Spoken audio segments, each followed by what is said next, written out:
Donc, bonsoir, bienvenue. Bonsoir, Monsieur Rainville. Bonsoir aux gens à la maison qui nous écoutent. Ce soir, c'est l'adoption du budget 2025. Alors, on commencerait avec l'adoption de l'ordre du jour. Ça me prendrait un propositeur. Sophie propose. Appuyez Sophie. Proposé par Sophie La Jeunesse, secondé par Daniel Ricard. Donc, à l'ordre du jour, au point 2, c'est la période de questions. On comprend que je vais prendre les questions à la fin de la séance pour que ça soit plus logique.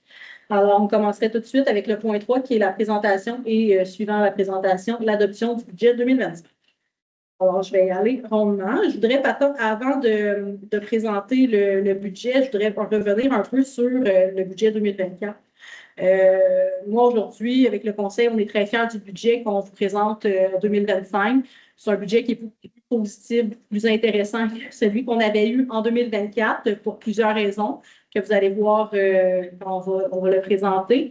2024, j'aimerais rappeler que c'était une année de dépôt de rôle où on avait eu quand même, c'était une année où les taux d'inflation étaient beaucoup plus élevés. Donc, on faisait face à des contrats qui étaient quand même, c'est ça, plus élevés à cause de l'inflation générale dans différents services. On avait également toute la question justement du dépôt de rôle qui faisait que les comptes de taxes variaient entre 30 et 120 d'augmentation avec une moyenne de 50 au niveau de la valeur. Donc, c'était difficile de cibler un compte de taxes moyen avec une augmentation moyenne. Et il y avait toute la question aussi de tous les refinancements avec des taux d'intérêt beaucoup plus élevés qu'il y avait par le passé. Donc, pour certains comptes de taxes, certains utilisateurs, par exemple, pour des infrastructures qui avaient un renouvellement, on passait quelquefois d'un taux à 1 versus un taux à 5 et plus. Donc, ça avait fait quand même là, des augmentations qui étaient quand même assez importantes au niveau du compte de taxes. Cette année, on est ailleurs. On a eu une année 2024. On avait présenté en 2024 un budget qui était simplement qu'on reportait le budget tel quel. On n'avait pas dit oui, on n'avait pas dit oui à beaucoup d'enjeux. Je pense qu'on avait seulement un enjeu qu'on avait octroyé là, une augmentation pour nos salariés dans la municipalité pour pallier l'augmentation du coût de la vie. Mais sinon, c'était vraiment un budget qui était un report, si on se souvient bien, là, du budget 2023. Puis pendant l'année, on a quand même été beaucoup plus, disons, limitatif, là, les dépenses, même le surplus. On a fait très attention à l'utilisation. Ce qu'on voulait, c'était renflouer notre surplus et aussi faire en sorte de vraiment respecter ce budget-là qui était beaucoup plus, disons, restreint. Donc, on est arrivé à nos fins. On a eu c'est la vision qu'on avait donnée, les orientations qu'on avait données pour l'année 2024, ça a été respecté. Et aujourd'hui, on arrive en 2025 avec une position budgétaire beaucoup plus intéressante et qui nous permet là, d'arriver avec des projets. Il faut dire qu'il y a aussi des nouveautés au niveau budgétaire qui fait que, au niveau des services, qui fait que ça diminue des coûts. Donc, vous allez le voir tout à l'heure, mais c'est ce qui fait qu'aujourd'hui, on présente un budget qui est beaucoup plus intéressant pour la municipalité. Alors là, je vois que j'ai un petit problème. Moi, on dirait que vous êtes en écran double. C'est spécial, je suis en mode de présentation. Fait escape. Je suis en mode de regarder. Non, c'est pas vraiment, c'est juste c'est ça le mode. Comme ça, c'est mon voix. Oui, parfait. Parfait. Alors, je commence. Alors, à l'ordre du jour, on a le budget 2025, donc je vais présenter le sommaire des revenus et des dépenses. Ensuite, un peu plus détaillé au niveau des revenus, également au niveau des dépenses. On va parler de la dette, on va parler des surplus. À la suite de ça, on va faire la présentation de la taxation et de la tarification, donc nos différents taux de taxation, parce que comme vous vous souvenez, on est rendu avec des taux variés dans la municipalité. Donc, on va voir les différences au niveau des différents taux. On voit également toutes les compensations, donc les tarifications. Et ensuite, on va présenter le fameux compte de taxes moyen, c'est quoi l'augmentation pour la prochaine année. À la suite de ça, on va l'adopter, le budget. Il y a un point à l'ordre du jour pour ce point-là. Et on va passer au point de la présentation du programme triennal d'immobilisation, qui est un programme sur 3 ans. Nos prochaines immobilisations qu'on compte réaliser. Ce qui nous intéresse surtout, c'est ceux qui s'en viennent dans la prochaine année. Et ensuite, là, on va prendre, bien sûr, la période de questions qu'on va avoir déplacée. Alors, c'est ce qui va nous occuper pour, j'imagine, la prochaine heure. Alors, budget 2025. Alors, vous voyez à l'écran sommaire des revenus et des dépenses du budget 2025 versus 2024. On aime toujours faire un comparatif. Donc, pour les activités de fonctionnement, on voit qu'en 2024, on était à un revenu de 12 824 727. On passe à des revenus de 13 770 749. Alors, on a une augmentation de revenus de 946 015 qui est une variation de 7,38 %. À la même date, l'année passée, l'augmentation n'était pas de 7,38, elle était plutôt de 11,86. Simplement pour faire la comparaison. Au niveau des dépenses, en 2024, on était à 11 601 484. Cette année, on est à 12 312 842. Bien sûr, à ça, pour le mettre au niveau municipal, au niveau de la fiscalité municipale, il faut ajouter les conciliations des fins fiscales qui comprennent là, surtout les remboursements en capital et tout ce qui est immobilisation. Alors, on ajoute 1 457 900 qui fait en sorte qu'on arrive au même montant de dépenses que de revenus. Donc, on a un budget de dépenses de 13 770 742, contrairement à un budget de dépenses en 2024 qui était à 12 824 727. Donc, on a une augmentation là, de 7,38 comme dit. Alors, un budget prochain de 13 770 742. Alors, ceci, ça s'explique en partie parce qu'on reporte le budget, bien sûr, de 2024. Donc, bien sûr, il y a une majorité des dépenses qui sont des dépenses incompressibles. Par contre, s'ajoute à ça, bien sûr, tout ce qui est des nouveaux enjeux que nous, on souhaite financer avec le nouveau budget. Donc, on utilise toujours un nouveau budget pour voir, OK, c'est quoi nos priorités, qu'est-ce qu'on veut mettre en avant comme nouveau projet. Alors, voici les nouveaux enjeux qui vont être financés avec le nouveau budget, donc qui s'ajoutent. C'est une augmentation de dépenses. Là, pour ce qui touche des nouveaux enjeux, c'est 112 690 qu'on a décidé d'octroyer cette année en nouveaux enjeux, qui s'ajoutent au budget qui n'était pas là en 2024. Et je vais vous les expliquer un à un dans 8 enjeux. Alors, l'enjeu numéro 1, c'est le programme de supplément au loyer Québec. Alors, en ce moment, on a déjà un point budgétaire pour les PSL Québec. On avait un montant de 4 000 en ce moment, notamment pour aider les personnes. Ça ciblait surtout les personnes itinérantes parce qu'on a eu quelques cas dans la municipalité, malheureusement, donc on voulait les héberger. Donc, on avait ouvert des PSL lors d'un dernier budget. Et là, cette année, on a décidé d'augmenter notre budget de PSLQ d'un montant de 10 000 $. Cette fois-ci, on viserait pas seulement là, pour les volets avec des personnes itinérantes, mais aussi pour des enjeux de logement social. Donc, l'objectif, c'est un peu différent des maisons phyliciennes. Cette fois-ci, c'est vraiment de faire affaire avec le marché privé, donc de l'habitation privée, des gens qui seraient prêts à offrir dans leur logement des logements avec PSL, donc des logements sociaux, ce qui fait que la municipalité contribue à 10 %. Ça fonctionne de la même façon. C'est toujours le citoyen, si par exemple le loyer est à 1 000 $, le citoyen va payer 25 %. Le 75 %, c'est 90 % qui est le 75 % restant du loyer, c'est 75 % qui est payé, 90 % qui est payé par la SHQ, 10 % qui est payé par la municipalité. Donc, avec un montant de 10 000 $, ça nous permet quand même, tout dépendant quel type de personne, quel type de loyer, ça va nous permettre quand même d'offrir des nouveaux PSL. Notre objectif à long terme, c'est d'augmenter ce budget-là de 10 000 $ par année, bien sûr, si les budgets le permettent. Mais notre objectif, c'est d'arriver de faire une augmentation de 10 000 $ sur 3 ans pour arriver à un offre de PSL de 30 000 $ à Saint-Félix-de-Vallée. Alors, ça, c'est pour l'enjeu numéro 1. L'enjeu numéro 2, c'est d'ouvrir un poste pour un conseiller en environnement. Ça serait plus responsable en environnement. Donc, pour cette année, compte tenu qu'il serait embauché, le temps qu'on pointe le poste, qu'on fasse l'affichage, qu'on fasse la description, souvent, il va arriver à peu près à mi-année. Donc, on met plus ou moins la moitié du salaire du conseiller en environnement, donc un montant de 50 500. Il faut comprendre qu'en ce moment, on a un service d'urbanisme, mais on n'a personne qui est dédié à la municipalité, à tous les enjeux environnementaux. Comme vous savez, on a de plus en plus d'enjeux auxquels on doit faire face au niveau écologique, au niveau de l'environnement. Donc, je pense qu'il est temps, Saint-Félix, qu'on enfin, du moins le conseil, là, on s'est positionné, puis on trouve qu'il c'est rendu l'heure justement d'avoir quelqu'un qui va travailler sur ces enjeux-là dans la municipalité. Donc, cette embauche-là aurait lieu au courant de l'année 2025. L'enjeu numéro 3, programme d'aide financière pour l'acquisition d'arbres. C'est un enjeu qu'on parle depuis quelques années déjà.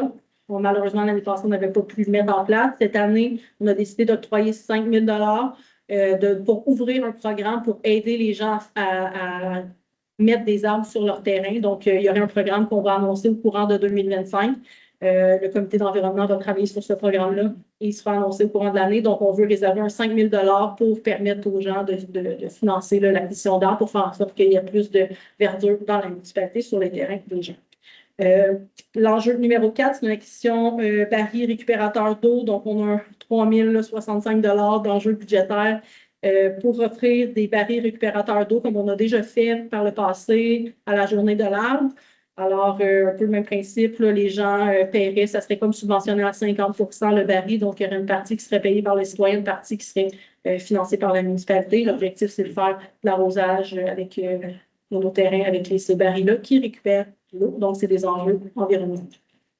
Point 5, c'est tout ce qui est l'enjeu la sécurité informatique de la municipalité.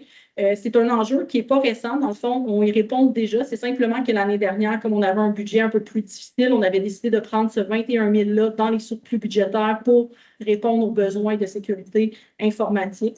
Donc, ici, on parle vraiment là, de tout ce qui est service de cybersécurité, l'analyse de dark web, les formations, des tests qui se font.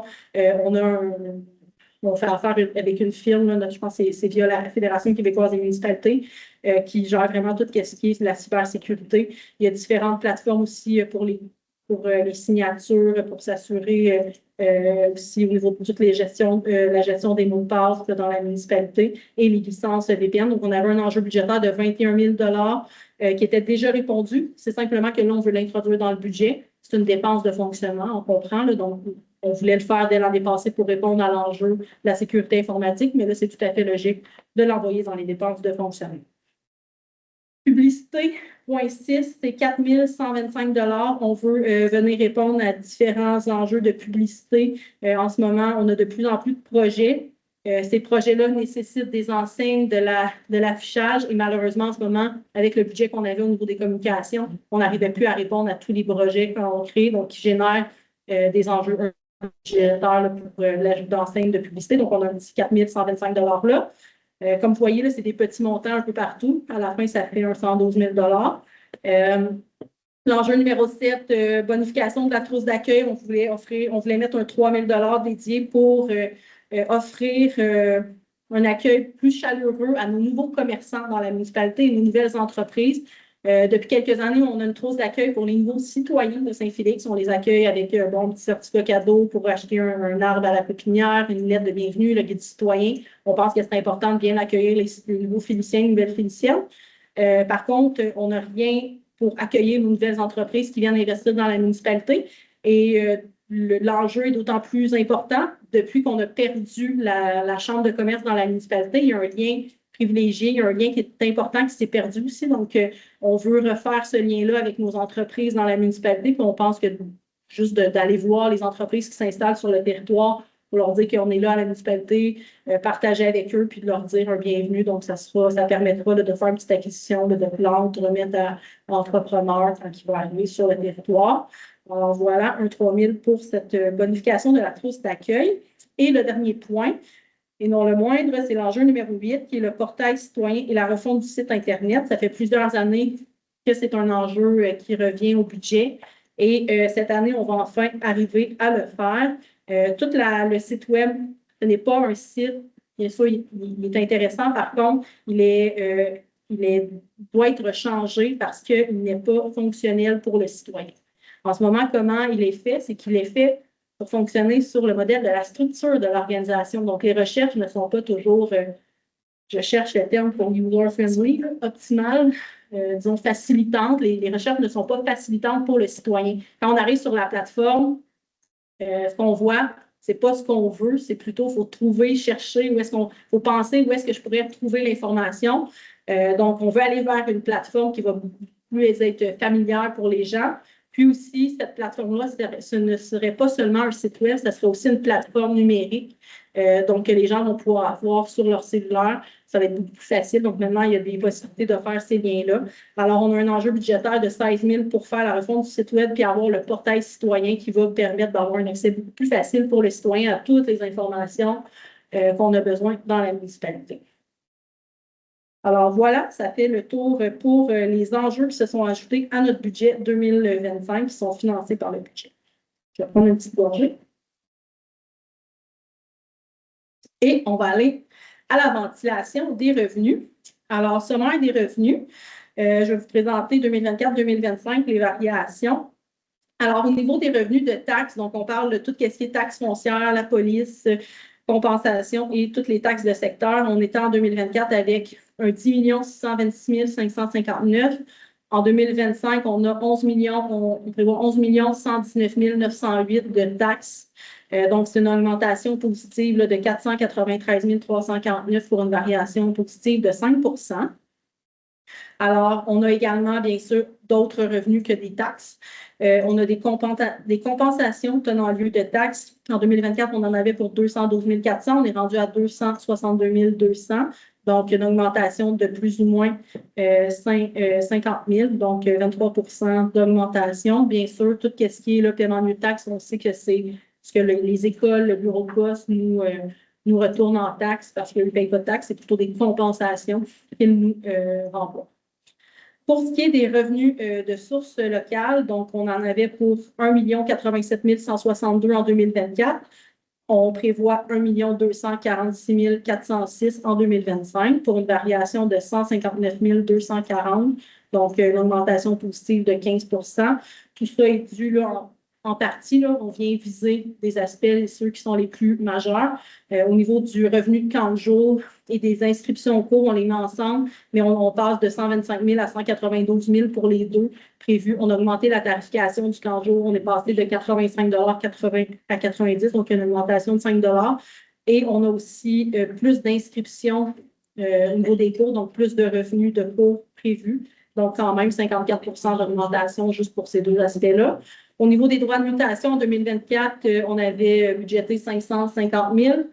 On est en 2025, on budgète 650 000, donc quand même une augmentation prévue de 100 000 au niveau des droits de mutation. Et au niveau des services de prévention dans les autres municipalités, par contre, là, on vient avec du négatif. On ne va plus offrir là, la prévention dans les autres municipalités parce qu'on n'a plus les ressources pour le faire et qu'on a des besoins à l'interne pour notre propre prévention de nos bâtiments là, de catégorie à risque élevé ou très élevé. Alors, c'est un revenu qu'on va venir diminuer de 50 000 $. Alors, ça explique un peu les changements majeurs qui ont lieu au niveau des revenus de sources locales. Bien sûr, on reçoit aussi des transferts. Le transfert, c'est toutes les subventions.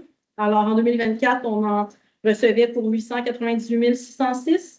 En 2025, on prévoit 1 142 228, donc une variation positive de 243 622, pour une augmentation de 27 %. À cela, bien sûr, c'est toutes les subventions qui rentrent au budget. Donc, on a la subvention pour le point de TVQ qui fait suite à la négociation de l'entente de réciprocité.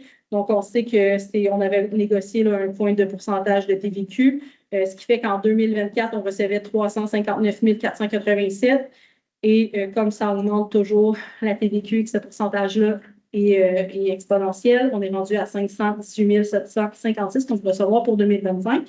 Donc, quand même une belle augmentation de 44 % avec 159 269 de plus qui s'ajoute à notre budget pour cette année.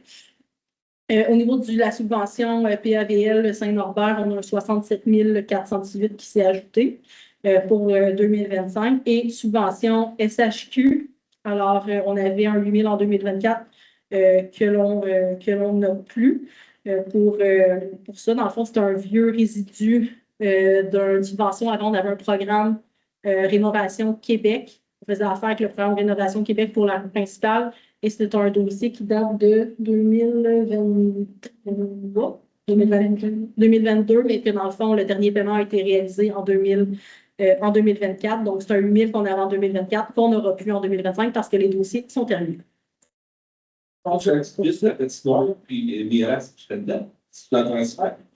C'est les subventions des programmes, c'est pas au budget, c'est ça.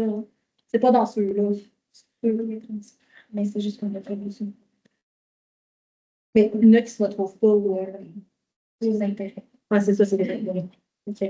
Donc, ils ne sont pas rentrés. On n'a pas encore la subvention de la bâtiment. Sont pas.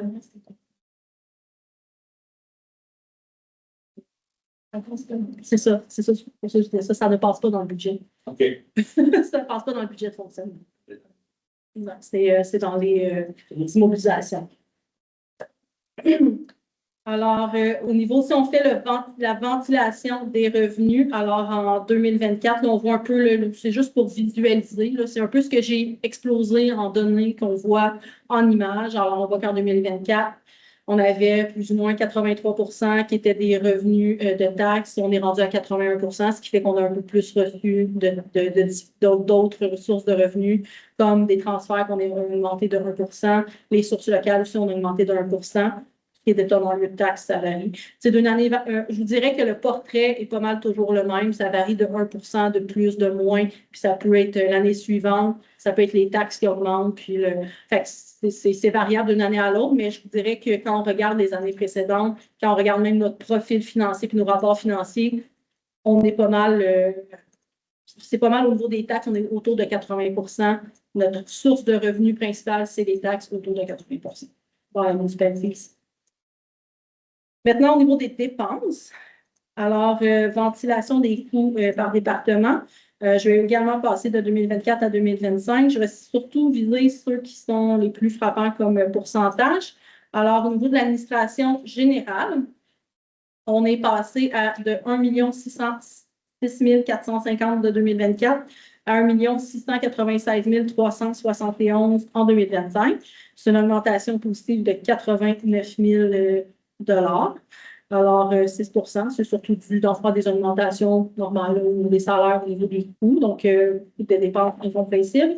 Au niveau de la sécurité publique, on passe d'un budget en 2024 de 2 344 247 à un budget de 2 598 600 pour une augmentation de 254 353, une augmentation de 11 ça s'explique en partie, là, ce qui est le plus frappant, c'est surtout que dans ça, premièrement, on a la facture de la SQ, donc la Sûreté du Québec. Donc, ce n'est pas seulement lié à notre service incendie. Et la facture de la SQ, elle a augmenté de 94 000 cette année. D'ailleurs, c'est pour ça que vous vous souvenez que lors de la dernière séance du Conseil, on a passé une résolution visant à demander au gouvernement là, de revoir le calcul de répartition pour la facture de la SQ parce qu'il y avait eu une bonne augmentation. Nous, dans la municipalité, ce 94 000-là, c'est 8 au niveau de l'augmentation de la facture de la SQ. Ensuite de ça, pour ce qui est de notre responsabilité, dans le fond, au niveau municipal, ce qui est responsable de l'augmentation, c'est surtout l'ajout du salaire de notre nouveau chef préventionniste à la municipalité. Voilà, c'est ce qui explique en partie. Sinon, c'est des augmentations au niveau du service incendie. C'est un service qui est quand même plus difficile à établir des données parce qu'on se réfère surtout aux années précédentes pour évaluer les années à venir. On ne sait jamais exactement le nombre d'appels qu'on va avoir au courant de l'année. Donc, on évoque des tendances et on augmente un peu d'année en année. Mais c'est ce qui fait que ça peut varier d'une année. Une année peut avoir plus d'appels, une année peut avoir moins d'appels. Ça va se refléter sur les coûts de la sécurité publique. Au niveau du transport, on était à 2 482 280, on passe à 2 536 338, donc une augmentation de 54 000. Il n'y a pas énormément d'explications, c'est des augmentations courantes. Au niveau de l'hygiène du milieu, on passe de 1 614 355 à 1 609 083, on diminue de 0,3 au niveau de l'hygiène du milieu. Ce qu'il faut comprendre, c'est que là, on a, d'un côté, on a transféré un montant. Donc, il y a eu une augmentation majeure qui est le poste du conseiller en environnement, là, que je vous ai parlé de l'enjeu. Elle a été transférée au niveau de l'hygiène du milieu. Par contre, ce qui fait que finalement, ça diminue, c'est surtout le budget lié à la gestion des matières résiduelles. Comme vous savez, on s'en va avec le regroupement de la MRC. Les 9 municipalités, il y a quand même une diminution là, de 14 là, au niveau de la tarification puis au niveau du budget. Donc, c'est ce qui fait là, que ça diminue ce poste budgétaire-là, ce qui est intéressant. On va le voir tantôt dans les compensations, la nouvelle compensation pour les matières résiduelles. Au niveau de santé et bien-être, on voit qu'il y a un 10 000 de plus. C'est le fameux 10 000 que je vous parlais pour le PSLQ. Donc, une augmentation de 100 bien sûr, parce qu'on était à 10 000 de budget, on tombe à 20 000. Au niveau de l'aménagement, de l'urbanisme et du développement, on était à 695 000, on passe à 631 846, donc une diminution de 63 000. Donc, c'est qu'on a tout transféré. Il y a eu des réaffectations de des postes qui étaient en environnement, tout ce qui était environnement, des dépenses frais professionnels, frais juridiques. Donc, tous ces aspects-là, on les a tous transférés à l'hygiène du milieu parce qu'au niveau budgétaire, c'est comme ça que ça doit être fait. Donc, là, il était en aménagement et en environnement. Finalement, on les a transférés en hygiène du milieu. Donc, voilà, c'est pour ça qu'il y a une diminution de ce poste budgétaire-là. Et aussi parce qu'il y a eu des postes vacants au niveau du service de l'urbanisme qui a fait qu'il y a eu moins de dépenses prévues. Au niveau des loisirs, communication, culture, on passe de 1 656 000 à 1 748 000, donc une variation positive de 92 000. Encore là, ici, il n'y a pas des augmentations. Il n'y a pas nécessairement d'explication majeure pour ça, pour les augmentations qu'il y a eu dans les contrats notamment. Donc, voilà. Au niveau des intérêts à l'ensemble, on passe de 461 000 à 661 529 pour une augmentation de 200 335. Donc, ici, on a une augmentation de 43 %. Ici, c'est les intérêts pour l'ensemble. C'est qu'on a fait des nouveaux financements à hauteur de 6 millions notamment. Donc, notamment pour la patinoire couverte, 3 millions, différents projets là, qui ont été financés aussi. Donc, il y a aussi eu des refinancements là, qui avaient eu lieu au courant de l'année. Donc, ce qui fait que le budget augmente de 43 %. Au niveau des intérêts payés par le secteur seulement, on passe de 419 083 à 503 000, donc une variation de 83 000 positivement, donc une augmentation de 20 %. Même chose, il y a eu des nouveaux règlements d'emprunt au secteur et également du refinancement. Donc, quelquefois, même les taux d'intérêt étaient plus élevés que les financements qu'il y avait avant. Donc, ceux qu'on a refinancés, on a financé autour là, de 4 points, j'avais noté, on a financé autour de 4,3 et 4,7 % les nouveaux financements. Donc, ça, c'est sûr que ça a un impact aussi là, quand même assez important sur ces montants-là, tant à l'ensemble qu'au secteur, les refinancements étaient plus élevés, un peu comme l'année dernière. On est encore avec des taux d'intérêt plus élevés. Là, on sent qu'il va y avoir des diminutions, mais pour les années qui viennent, tous les refinancements et les nouveaux financements vont être plus dispendieux pour au moins la marge de 5 ans. On va les financer. C'est 5 ans, oui. Alors, pour ce qui est des intérêts autres, 162 000, on passe de 162 000 à 73 400, donc une diminution de 89 000, donc moins 55 %. C'est surtout des intérêts qui sont liés à des financements de nouveaux projets en 2025, donc c'est un estimé au budget de 2025. Frais de financement autres, on passe de 150 000 à 234 600. Donc, c'est une augmentation de 84 600. C'est des frais de financement, là, on est à peu près à 1,5 % de chaque financement. Donc, tout dépendant du montant qu'on finance, le montant peut varier pour ces années. Au niveau des conciliations des fins fiscales, donc immobilisation, 40 000, on passe à 49 000, une augmentation de 9 500. Au niveau des remboursements de la dette à long terme, au niveau de l'ensemble, ça, c'est tout ce qui est au niveau du capital. Donc, à l'ensemble, on passe de 669 000 à 789 119, une augmentation de 18 %. C'est encore lié, bien sûr, là, c'est de tous les nouveaux financements, mais le gros financement qu'on a fait, c'est la patinoire. C'est quand même un gros morceau. Et il faut comprendre qu'on n'a pas encore reçu la subvention. Hein, c'est ça. Ça s'en vient, ça va être un versement unique. Donc, ça va aider quand on va recevoir cette subvention. Ça va pas dans les dépenses. Ça va dans l'immobilisation, c'est ça. Mais dans les affaires, madame. Mais ça va, je l'explique quand même parce que je pense que c'est important, monsieur Raymond. Au niveau du remboursement de la dette à long terme, au niveau des secteurs, on passe de 556 118, on augmente à 601 281, donc une augmentation de 45 000. C'est un peu les mêmes principes là, que je vous disais tout à l'heure. C'est les intérêts, les financements, c'est les mêmes, donc c'est un remboursement de capital cette fois-ci pour les secteurs. Puis le reste, l'excédent déficit de fonctionnement, le 25 000, qui est là, on le retire. Donc, c'est un 100%, un 100% de moins. Excédent de fonctionnement affecté. Le 25 000, excusez, c'est qu'en 2024, on avait affecté 25 000 pour le connexion Matawini. Comme on avait eu une augmentation du budget de connexion Matawini, il y a plusieurs années, on avait créé un fonds. On avait été prévisible. On s'était dit, on sait qu'à un moment donné, connexion Matawini va nous coûter un certain montant pour vouloir absorber cette augmentation-là. Donc, on l'avait décaissé 25 000 l'année passée. Je pense qu'on a 50 000 au total. On avait décaissé 25 000 pour venir atténuer l'augmentation parce que l'année passée, on avait augmenté les codes-parts à la MRC pour répondre aux besoins des dépenses du projet. Donc, on était venu venir approprier 25 000. Cette année, les codes-parts, il n'y a pas eu d'augmentation. Au contraire, ça a même diminué au niveau de connexion Matawini parce qu'on a fait plus de branchements, donc plus de revenus, donc moins de codes-parts. Alors, on n'a pas eu besoin d'attribuer 25 000, de venir attribuer 25 000 je cherche d'appropriation de surplus. Merci. Excédent de fonctionnement affecté, donc un 36 884, donc moins de 100% ici.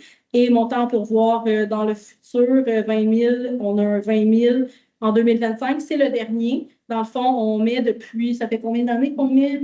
10 ans, ça fait 10 ans.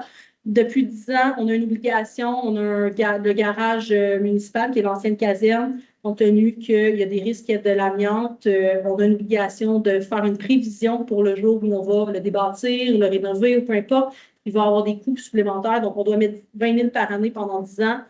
Il fallait accumuler ce montant-là. Alors, 2024, 2025, on met un 20 000 et c'est la dernière année. Après, on aura accumulé le fonds qu'on aura eu besoin d'accumuler. Alors, voici au niveau de la ventilation des dépenses. Un peu comme tout à l'heure, je vous montre ce que ça représente en pointe de tarte, mais je pense que ça a été bien expliqué. Donc, on voit un peu les répartitions, les variations, mais tu sais, je ne peux pas parler de chaque pourcentage. Je pense que juste en voyant les pointes de tarte, on voit qu'il n'y a pas d'énormes changements ou de grosses variations d'un poste à un autre. L'équilibre est assez similaire.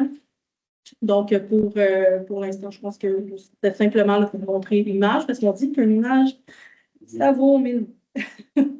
Alors, maintenant, on est rendu au solde de la dette 2022 et 2023. Ça, on aime toujours le présenter, mais il faut se remettre toujours au niveau que là, on est à une prévision budgétaire. Et ce qu'on vous présente, cette information-là, c'est le solde de la dette à une image précise qui était une photo du 31 décembre 2022 et du 31 décembre 2023. C'est simplement parce que je pense que c'est important lors du budget de présenter ces données-là. Sinon, on les présente toujours en juin, mais on trouve que c'est important de le présenter aussi lors du budget. Mais c'est juste qu'il faut se dire que c'était une image du 31 décembre 2023. Ça l'a changé aujourd'hui. Mais quand même, ça donne au 31 décembre 2022, l'endettement à long terme pour l'ensemble de la municipalité atteignait 33 680 000. C'était réparti comme suit. Ensemble des contribuables, 14 millions. Partie des contribuables, donc secteur, 13 millions. On fait des emprunts pour le gouvernement du Québec au montant de 4 876 000, surtout pour des programmes de subvention. Et les autres tiers, c'est, je ne me souviens plus les autres tiers. Oui, c'est ça, c'est le puits 5 000 en partie, je crois. Alors, ça représente 2022, 33 millions répartis comme suit. On voit qu'il y a quand même un équilibre là, entre les dettes à l'ensemble des contribuables et au secteur.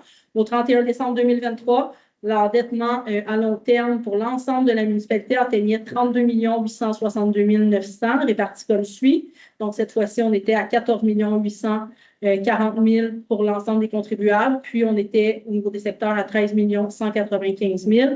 On avait des dettes pour le gouvernement du Québec au montant de 4 605 000. Donc, voilà, c'est juste une information que on trouvait important de donner à ce moment-ci. Je vais reprendre une petite doigt.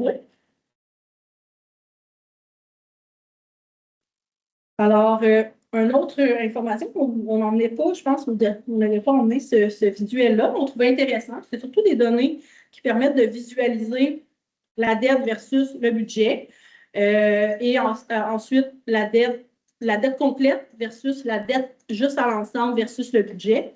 Ça nous donne une proportion. Tu sais, je pense que c'est important des fois, on dit les images, ça peut être important. Donc, on voit, par exemple, On voulait avoir l'évolution de 2020, surtout, là, la donnée qui est importante, c'est de voir l'évolution de la dette et l'évolution du budget. Toujours intéressant de voir cette donnée-là.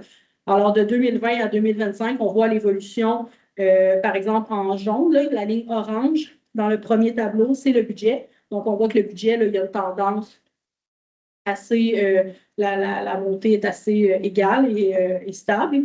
Au niveau du budget, on passe, en 2020, on était un petit peu en bas de 10 millions. En 2025, on est au montant que j'ai dit tantôt, là, 13 millions, 13 millions 700 000. Donc, c'est l'augmentation sur 5 ans. Au niveau de la dette, on voit, c'est la ligne bleue. Donc, on passe là, en 2020, de 2025, on voit qu'il y a eu un step en 2022, puis après, ça s'est stabilisé. 2022, c'est parce qu'on a fait énormément de financements pour des projets en 2022 et c'était des gros financements. Donc, c'est ce qui fait qu'il y a vraiment eu un step. Sinon, on voit que la tendance est plutôt aussi égale. Donc, c'était 10 millions qui a été ajouté à la dette parce qu'on a financé notamment la caserne incendie à ce moment-là. On a également financé la station d'épuration qui était aussi un gros montant et le chemin Saint-Norbert. Alors voilà, l'évolution moyenne du budget là, sur les 5 années se situe à 9,42 %. Au niveau de la dette à l'ensemble versus le budget, donc si on vient prendre seulement, parce que là je vous ai présenté la dette complète, si on prend juste la dette qui est attribuable à l'ensemble des contribuables, donc on ne parle pas des dettes de secteur, on voit que la tendance au niveau de la dette est moins abrupte en 2022 parce que, bon, il y avait seulement la caserne et le chemin Saint-Norbert. Il n'y avait pas la station d'épuration qui, elle, était une dette de secteur. Donc, la tendance, mais on voit là, que, encore une fois, la tendance, là, elle est plutôt, elle se maintient, sauf pendant cette année-là où il y a eu plusieurs financements. Voilà. Maintenant, on est rendu au surplus. C'est bon, information, je pense. Je vais faire une petite réserve pour tout le monde. Je vais faire une question de la table. Non, je vais aller prendre à la fin, M. Ringlé. La période de questions est à la fin. Mais je vais continuer. C'est juste le temps de prendre une petite gorge. Mais merci, vous êtes gentil de vouloir me donner des pauses. Alors, solde des surplus estimés. Alors, au niveau du détail de l'excédent, déficit accumulé au 31 décembre 2024. Alors, on voit là, toutes les années, mais c'est 2024 qui nous intéresse. Alors, on a un excédent de surplus de 1 329 495. Ça, c'est tout ce qui est non affecté. Le surplus estimé pour 2024, qu'on va générer en 2024, c'est 731 000. Donc, qui rentre dans le 1 300 000. Ce n'est pas 1 300 000 plus 731 000, c'est le 731 000 est dedans, c'est celui qu'on génère en 2024. Donc, voilà, 731 000 qui s'explique surtout par beaucoup plus de droits de mutation que prévu. Donc, on croyait qu'il allait avoir une tendance à la baisse. Au niveau, parce que, bon, on a eu des années pendant la pandémie où les droits de mutation ont vraiment explosé, puis on se disait, oh, c'est la tendance avec la croissance du marché, de la vente des maisons, puis les valeurs qui augmentent. Finalement, la tendance s'est maintenue, puis on a encore davantage de droits de mutation. Donc, on a eu 330 000 là, de plus de droits de mutation. On a de la taxation complémentaire qui a eu lieu au montant de 94 000. Tantôt, on parlait de l'augmentation du point de TVQ. Donc, on a eu 36 000 de plus qui étaient non prévus au budget, qui était dans le fond suite à l'entente de réciprocité. Là, quand on a négocié l'entente, on a eu 36 000 supplémentaires pour venir clore l'entente. Et toute subvention PABL Saint-Norbert reçue en fin d'année 2023. Donc, non budgété en 2024. Et ça s'est ajouté au budget, donc à 54 000. Donc, c'est ce qui explique en partie. On vient toujours cibler les gros morceaux. Là, on ne peut pas expliquer tout en détail. Donc, c'est surtout ce qui ressort de principal qui fait qu'on a généré un surplus de 731 000. Et par la suite, ça, c'est pour ce qui est non affecté. Après, on a des excédents aussi qui sont affectés. Donc, disposition d'eau, aucun changement, 265 000. Au niveau affecté technologie, c'est ce que je vous parlais tout à l'heure. On avait affecté 25 000. Il nous en reste 25 000. Parce qu'on avait 50 000 au total. Bac roulant, on est passé de 121 810 à 93. On est à 93 007. Au niveau de l'aqueduc, on était à 507 000. On est à 505 570 422. Donc, on a généré un surplus d'aqueduc de 140 315 en 2024. Au niveau des égouts, on est à 180 000, je suis abonné, donc 180 720. Donc, on a généré un surplus de 55 816 en 2024. Pour ce qui est des autres points, on voit qu'au niveau des élections, on doit toujours mettre le montant pour accumuler notre fonds. On met toujours 12 500, c'est une nouvelle obligation légale. Alors, voilà ce qui fait qu'on a un total de surplus global de 2 501 144. Maintenant, parce qu'on a au budget, on peut toujours utiliser une partie du surplus pour financer des enjeux, répondre à des enjeux. On en passe dans le budget parce que ça va devenir des dépenses de fonctionnement. Il y a certains projets, des fois, que ce ne sera pas des dépenses qui seront récurrentes. Donc, on utilise toujours le levier de ce surplus-là qui est affecté ou non affecté pour venir régler des enjeux, répondre à des enjeux. Alors, on a 2 aménagements paysagers que l'on souhaite faire dans la municipalité. Sur la rue Bissonnette, il y a un carrefour giratoire qui a été créé quand la rue Bissonnette a été faite. Il n'y a aucun aménagement qui a été fait depuis plusieurs années. C'est dans les cartons de la municipalité de le faire. On a décidé que c'était cette année qu'on allait investir pour faire ce projet-là. Ça va être un projet, celui-là, qui va être fait à l'interne par nos employés. Au niveau de l'aménagement paysager, on a implanté des différentes enseignes dans la municipalité. On s'est toujours engagé à dire qu'on va faire des aménagements alentour pour finaliser le projet. L'année passée n'était pas la bonne année pour faire ça. Cette année, on veut faire des aménagements paysagers alentour des enseignes. C'est au niveau de la visibilité de notre municipalité, donc tout ce qui est la base de la municipalité. Donc, on a 40 000 qu'on peut prendre dans le surplus pour faire ce projet-là. Au niveau du programme d'aide financière à la rénovation, alors comme vous savez, on a adopté un PIA pour le noyau villageois, donc toute la rue principale. Quand on l'a lancé, on avait spécifié qu'on souhaiterait relancer un programme d'aide pour la rénovation des façades, amélioration des façades. Donc, ce qu'on veut faire, c'est relancer ce programme-là. On avait déjà fait un il y a plusieurs années, on l'avait fermé parce qu'on voulait justement adopter notre PIA. Maintenant qu'il est adopté, on veut rouvrir le programme. Ce ne sera pas un programme de Rénovation Québec avec la SHQ. On veut vraiment gérer notre propre programme à l'interne. Alors, on veut mettre un 33 000 par année dans ce projet-là pour relancer un programme. Toutes les modalités du programme seront à revoir. Ça ne veut pas dire que ça va être le même projet qui avait eu lieu il y a plusieurs années. Ça va être le comité d'urbanisme qui va travailler sur le programme au courant de l'année. Alors voilà, au niveau du portail refonte du site, on a un 16 000 qui se retrouve là parce que, dans le fond, tantôt, on voyait qu'il y avait un enjeu budgétaire. C'est une dépense qui est récurrente. Par contre, à l'année de l'implantation, le coût est plus élevé. Donc, c'est un mandat qui doit être donné. Donc, un 16 000 qu'on va prendre en surplus pour faire le projet la première année. Puis après, c'est des coûts de licence, de maintien du site. Donc, le montant qui était dans le budget, c'est le montant qui va être récurrent. Mais pour lancer le projet, il y a un 16 000 qui doit être pris dans le surplus pour répondre à l'ensemble du projet. Au niveau du graphisme, on a un montant de 17 500 $ pour différents projets de communication. Donc, 2 cartes, des pancartes, structures d'affichage extérieur pour des grands événements. Donc, on va installer 2 pancartes dans la municipalité pour, à place de réinstaller à chaque année les fameuses grosses enseignes en coroplace qui, finalement, à long terme, finissent par être plus coûteuses que d'avoir une infrastructure qui est permanente sur laquelle on va pouvoir mettre des gros autocollants, un peu comme on voit dans les grandes villes. Donc, on veut acheter 2 types de pancartes comme ça pour mettre dans la municipalité pour parler de nos différentes activités. On veut répondre, on a installé des belles enseignes, comme je parlais tout à l'heure, dans la municipalité à différents endroits.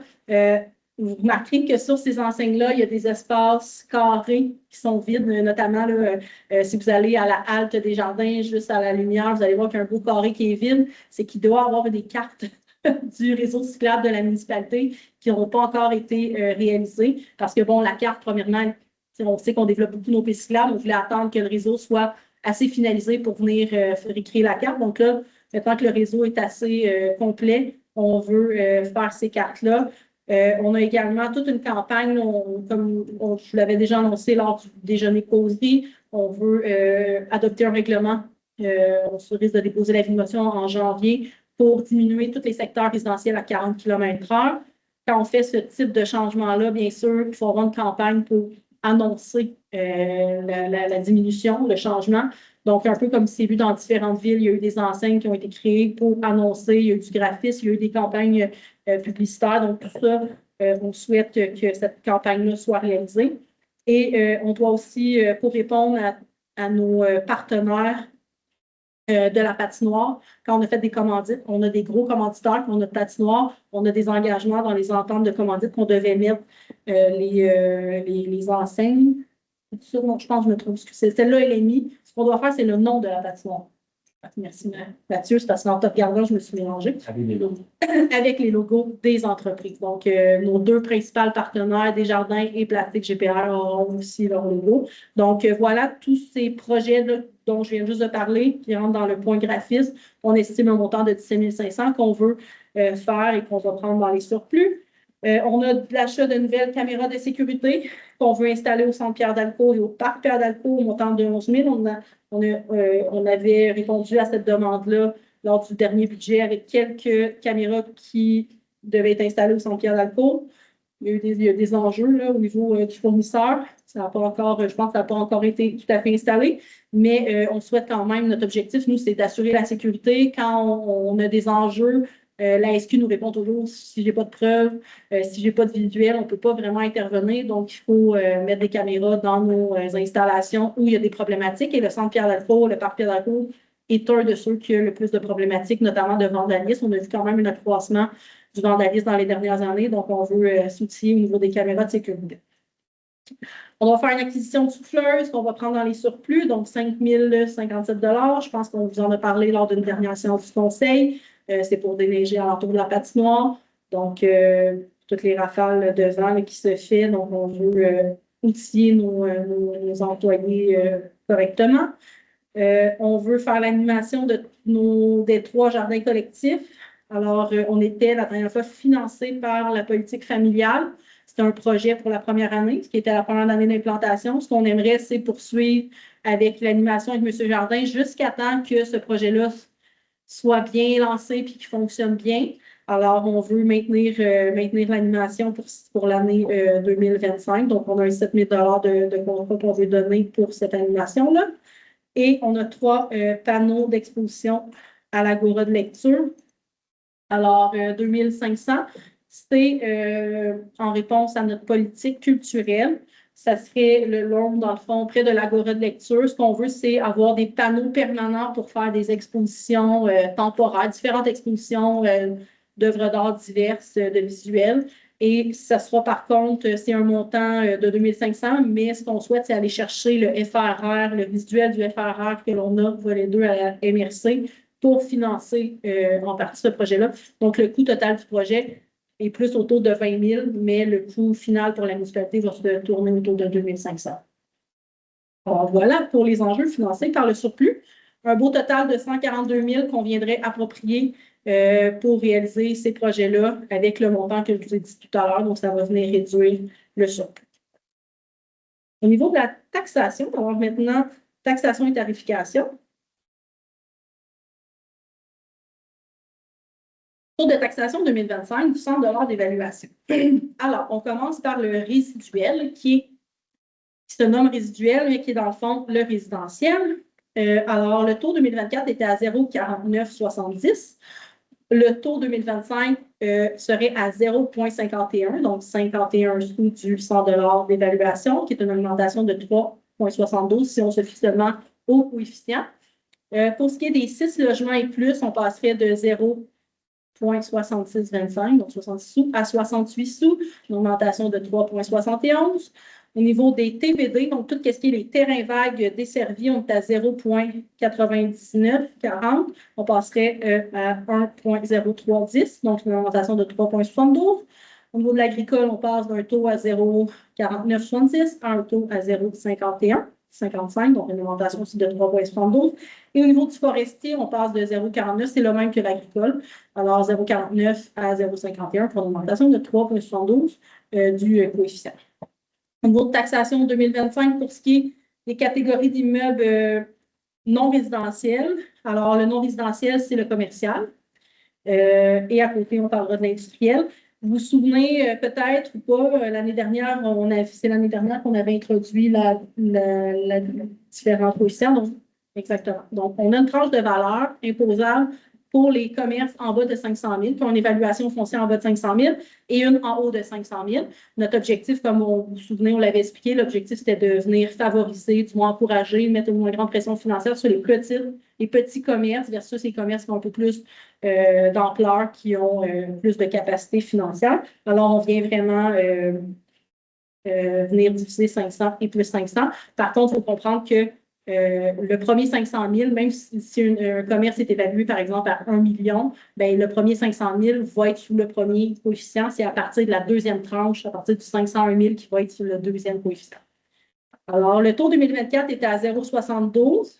62 pour la première tranche de 500 000 et moins. On passe à 72 à 76,74, donc une augmentation de 5,67 Au niveau de la valeur, le coefficient en haut de 500 000, la deuxième valeur, on passe de 0,74 à 0,7862 pour une augmentation de 5,81 Au niveau de l'industrie, on a aussi deux valeurs, donc en bas d'1 million et en haut d'1 million, qu'on vient taxer différemment.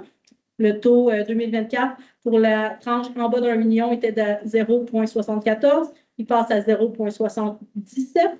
Alors, une augmentation de 4,40 Et pour ce qui est la tranche de l'industrie qui est évaluée à plus d'1 million, on passe de 0,7630 à 0,7966, qui est une augmentation de 4,40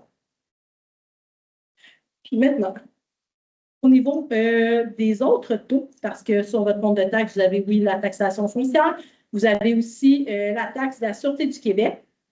Alors, le taux 2024 était à 0,0901, il passe à 0,0952, donc une augmentation de 6 du taux. Et au niveau de la quote-part Matawini, une augmentation de 10 du taux. Donc, on passe de 0,0030 à 0,0033. Voilà. Répartition des recettes selon les types d'assiettes imposables. C'est surtout pour expliquer un peu là, c'est comment on répartit. Dans le fond, les municipalités, on a la richesse foncière uniformisée qui est notre bassin de taxation.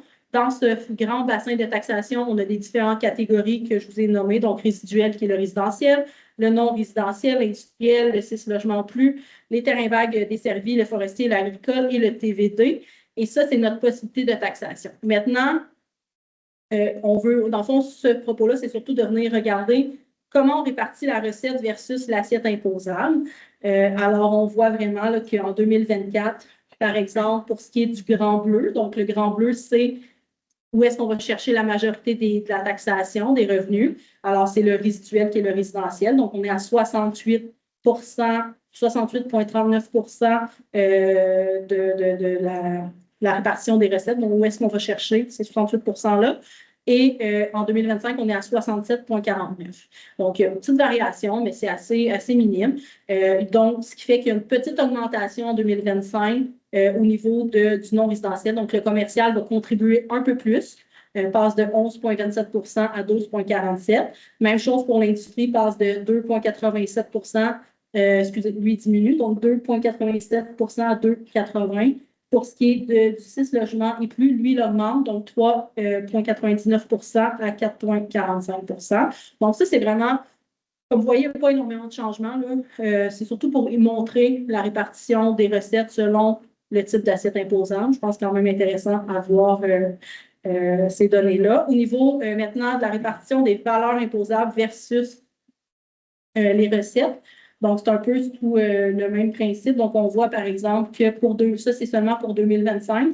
On voit le tableau en bas, c'est la répartition des valeurs imposables. Donc, ça, c'est qu'est-ce qui vaut chacun dans le bassin. Donc, par exemple, le résiduel, il représente 72 de notre bassin imposable et il va payer 67 Donc, ça nous donne que, dans le fond, le résidentiel paye un petit peu moins que son bassin, mais c'est là où on va chercher le plus d'argent. Et on a toujours considéré que le résidentiel, en fond, le citoyen ne peut pas mettre, par exemple, son compte de taxe sur ses dépenses. Donc, c'est différent aussi d'une compagnie ou d'une entreprise ou d'un commerce ou d'une industrie. Alors voilà, donc on voit que les autres, ça ne varie pas nécessairement. Là, on est à une répartition de la valeur imposable, par exemple, pour ce qui est du non-résidentiel. Donc, le commercial représente 9 il va payer une plus grande part. Donc, c'est pour venir équilibrer, il paye 12,47 et on voit le reste de la répartition. Je ne les passerai pas toutes parce que je pense qu'on les voit bien à l'écran. Puis, ça donne surtout une image là, avec les couleurs. Alors, voilà. Au niveau des compensations, sur le compte de taxes, donc les fameuses compensations, c'est toute la tarification qui sont aussi sur le compte de taxes, autre que la taxe foncière, la SQ, comme je l'ai nommé. Alors, pour ce qui est de l'aqueduc, il y a un maintien, un gel des taux. Donc, notre budget nous permet là, de geler le taux au niveau du budget de fonctionnement. Donc, on est à un tarif de 159 on le maintient à 159 en 2025, pas d'augmentation. Pour ce qui est au niveau des matières résiduelles, on est à un tarif de 228 et tout ce regroupement-là fait en sorte qu'on génère quand même une belle économie de 32 sur la tarification. Donc, on va pouvoir diminuer notre tarification de 228 à 196 alors, c'est une diminution là, de 14 qui est prévue. Au niveau de l'eau potable, donc l'aqueduc, tantôt j'ai dit aqueduc, mais c'était l'égout. Je me suis assainissement des eaux. C'est de l'eau, mais c'est de la moins bonne eau. Alors, je me reprends. Désolée. Égout, 159 reste à 159. Aqueduc, Félix, donc pour la majorité de l'aqueduc. Le taux était à 138. Notre budget nous permet de faire un GL de taux, donc on reste à 138 pour l'aqueduc. Félix, au niveau de l'eau potable, l'aqueduc Belleville, donc un autre secteur. Eux, ils étaient à une tarification de 972 en 2024. Il y a une petite diminution prévue au budget cette année à 962 Alors, voilà. Pour ce qui est des tarifications. Alors, maintenant, ce que tout le monde attend, c'est de voir le fameux compte de taxes moyen, une simulation. Donc, on prend une résidence qui est une résidence moyenne dans la municipalité de 333 000. C'est une simulation qu'on prend. Là. Il n'y a pas d'adresse donnée, mais c'est quand même un compte de taxes possible dans les municipalités. Alors, ce qu'on voit avec les augmentations, par exemple, pour une maison que cette personne-là, par exemple, elle est sur l'aqueduc, donc oui, elle va payer un 138 de tarification, elle va payer les coûts à 159 qui a un gel aussi. Elle va payer, bien sûr, la collecte des matières résiduelles avec la nouvelle tarification, donc une diminution de 32 Et elle a aussi quelques charges qui restent sensiblement les mêmes. Donc, cette personne-là va avoir une augmentation sur son compte de taxes avec le niveau de taxe foncière de 1,8 Donc, notre objectif, c'était l'année dernière aussi, l'inflation était plus élevée. On avait aussi un budget qui était plus élevé, un compte de taxes qui augmentait selon le taux d'inflation. Cette année, l'inflation était autour de 1,8 On a réussi à avoir un budget aussi qui se collait au niveau de l'inflation. Donc, on est à une augmentation de 1,8 du compte de taxes. Donc, pour quelqu'un qui a une évaluation à 333 000, son augmentation sur son compte de taxes cette année, ça va être de 4,37 et 44 Alors, j'ai fait le tour du point budget. On serait rendu au point programme triennal d'immobilisation, mais avant, j'ai besoin d'une adoption du budget. Alors, si je ne vous ai pas trop endormi avec toutes ces explications, ça me prendrait un proposeur pour le budget 2020. Je propose. Alors, le budget proposé par Ingrid Hagman, secondé par Pierre Lépis. Alors, je vais me permettre une autre petite gorgée avant d'entamer le programme triennal d'immobilisation 2025, 2026, 2027. Audrey, ils sont allés le chercher. Ah, j'en ai. Oh mon Dieu, vous êtes fin. Je n'ai même pas vu où vous étiez parti. Merci. Donc, c'est très petit. Je vais c'est un peu moins petit en arrière, donc je suis contente que vous voyez quand même bien. Programme triennal d'immobilisation, c'est un programme pour 3 ans. On vient démontrer quel projet on veut faire, souvent par financement ou par appropriation de surplus. On vient aussi nommer si on considère qu'on va être capable d'aller chercher des subventions, si ces subventions-là sont déjà confirmées ou pas. Alors, on voit que nos projets, sécurité incendie, sécurité publique, on a l'acquisition d'un véhicule autopont. Je vais toutes les nommer, puis après, il y a certains projets qui sont plus importants que je vais définir, mais je vais tout faire la liste sans vraiment donner d'explications au début, puis après, je donnerai des explications sur ceux que qu'on considère qui étaient plus importants. Alors, acquisition d'un véhicule autopompe. On met 10 000 en 2025, qui est surtout le contrat pour le 10 000 c'est le devis, exactement, pour faire le devis technique, merci. Et dans le fond, on doit faire une précommande parce que ça prend toujours 2 ans pour commander un camion.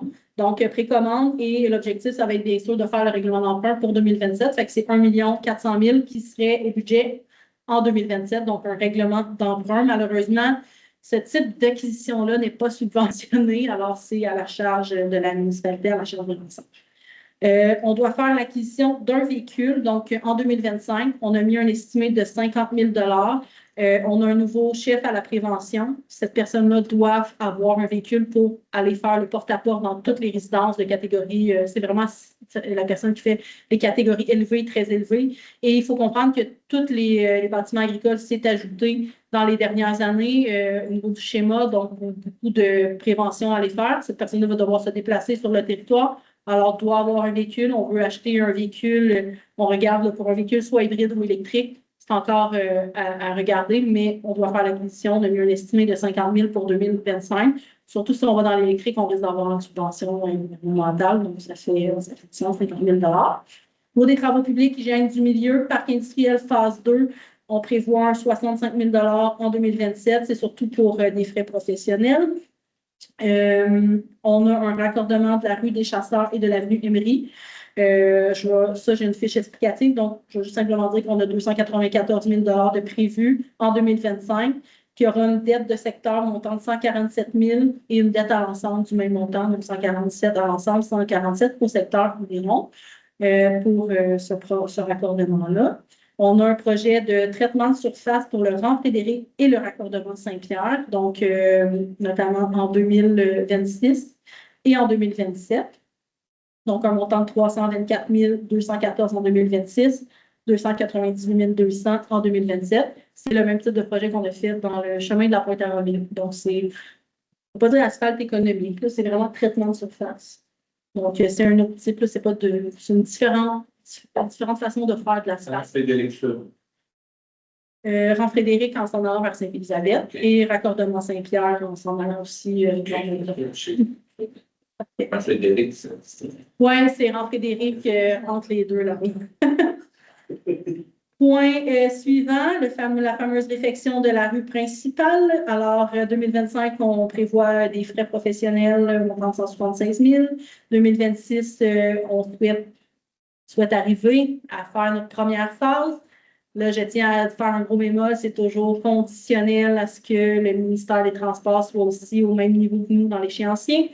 Alors, on prévoit un 5 770 000 en 2027 et en 2027, on a un 10 970 000 pour la deuxième phase. Simplement, le double et surtout parce que dans la deuxième phase, c'est une phase où on souhaite faire de l'enfouissement de fils électriques. C'est très dispendieux, mais il y a des enjeux de sécurité. Alors, on est quand même, on risque d'avoir quand même une contribution assez élevée pour sur ces projets-là. Le projet total serait pour les deux phases de 16 916 000 et si on comprend les subventions qu'on va aller chercher au niveau du primo, on va mettre la TEC dessus également. Le ministère des Transports va devoir contribuer parce qu'il y a une partie qui est à sa charge, donc tout ce qui est asphaltage et pluvial. Donc, au final, on aurait 15 millions, on a une possibilité d'aller chercher 15 132 000, un estimé là, du projet. Donc, finalement, on aurait une dette à l'ensemble pour ces deux phases-là de 1 784 000. Bon, c'est encore préliminaire. Le projet chemine. On espère très prochainement que notre point de contrôle 1 passe à l'étape suivante.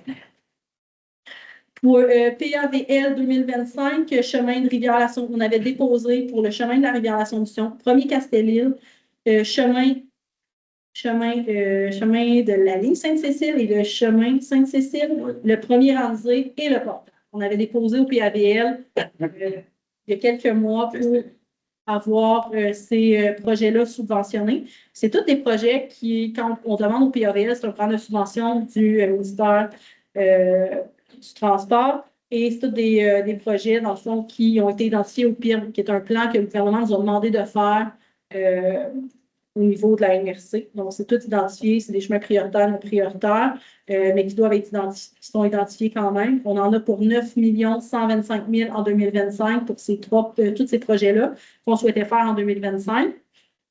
On espère aller chercher, on espérait aller chercher 6 655 000 $ de subventions pour une dette à l'ensemble de 2 470 000 pour tous ces projets-là.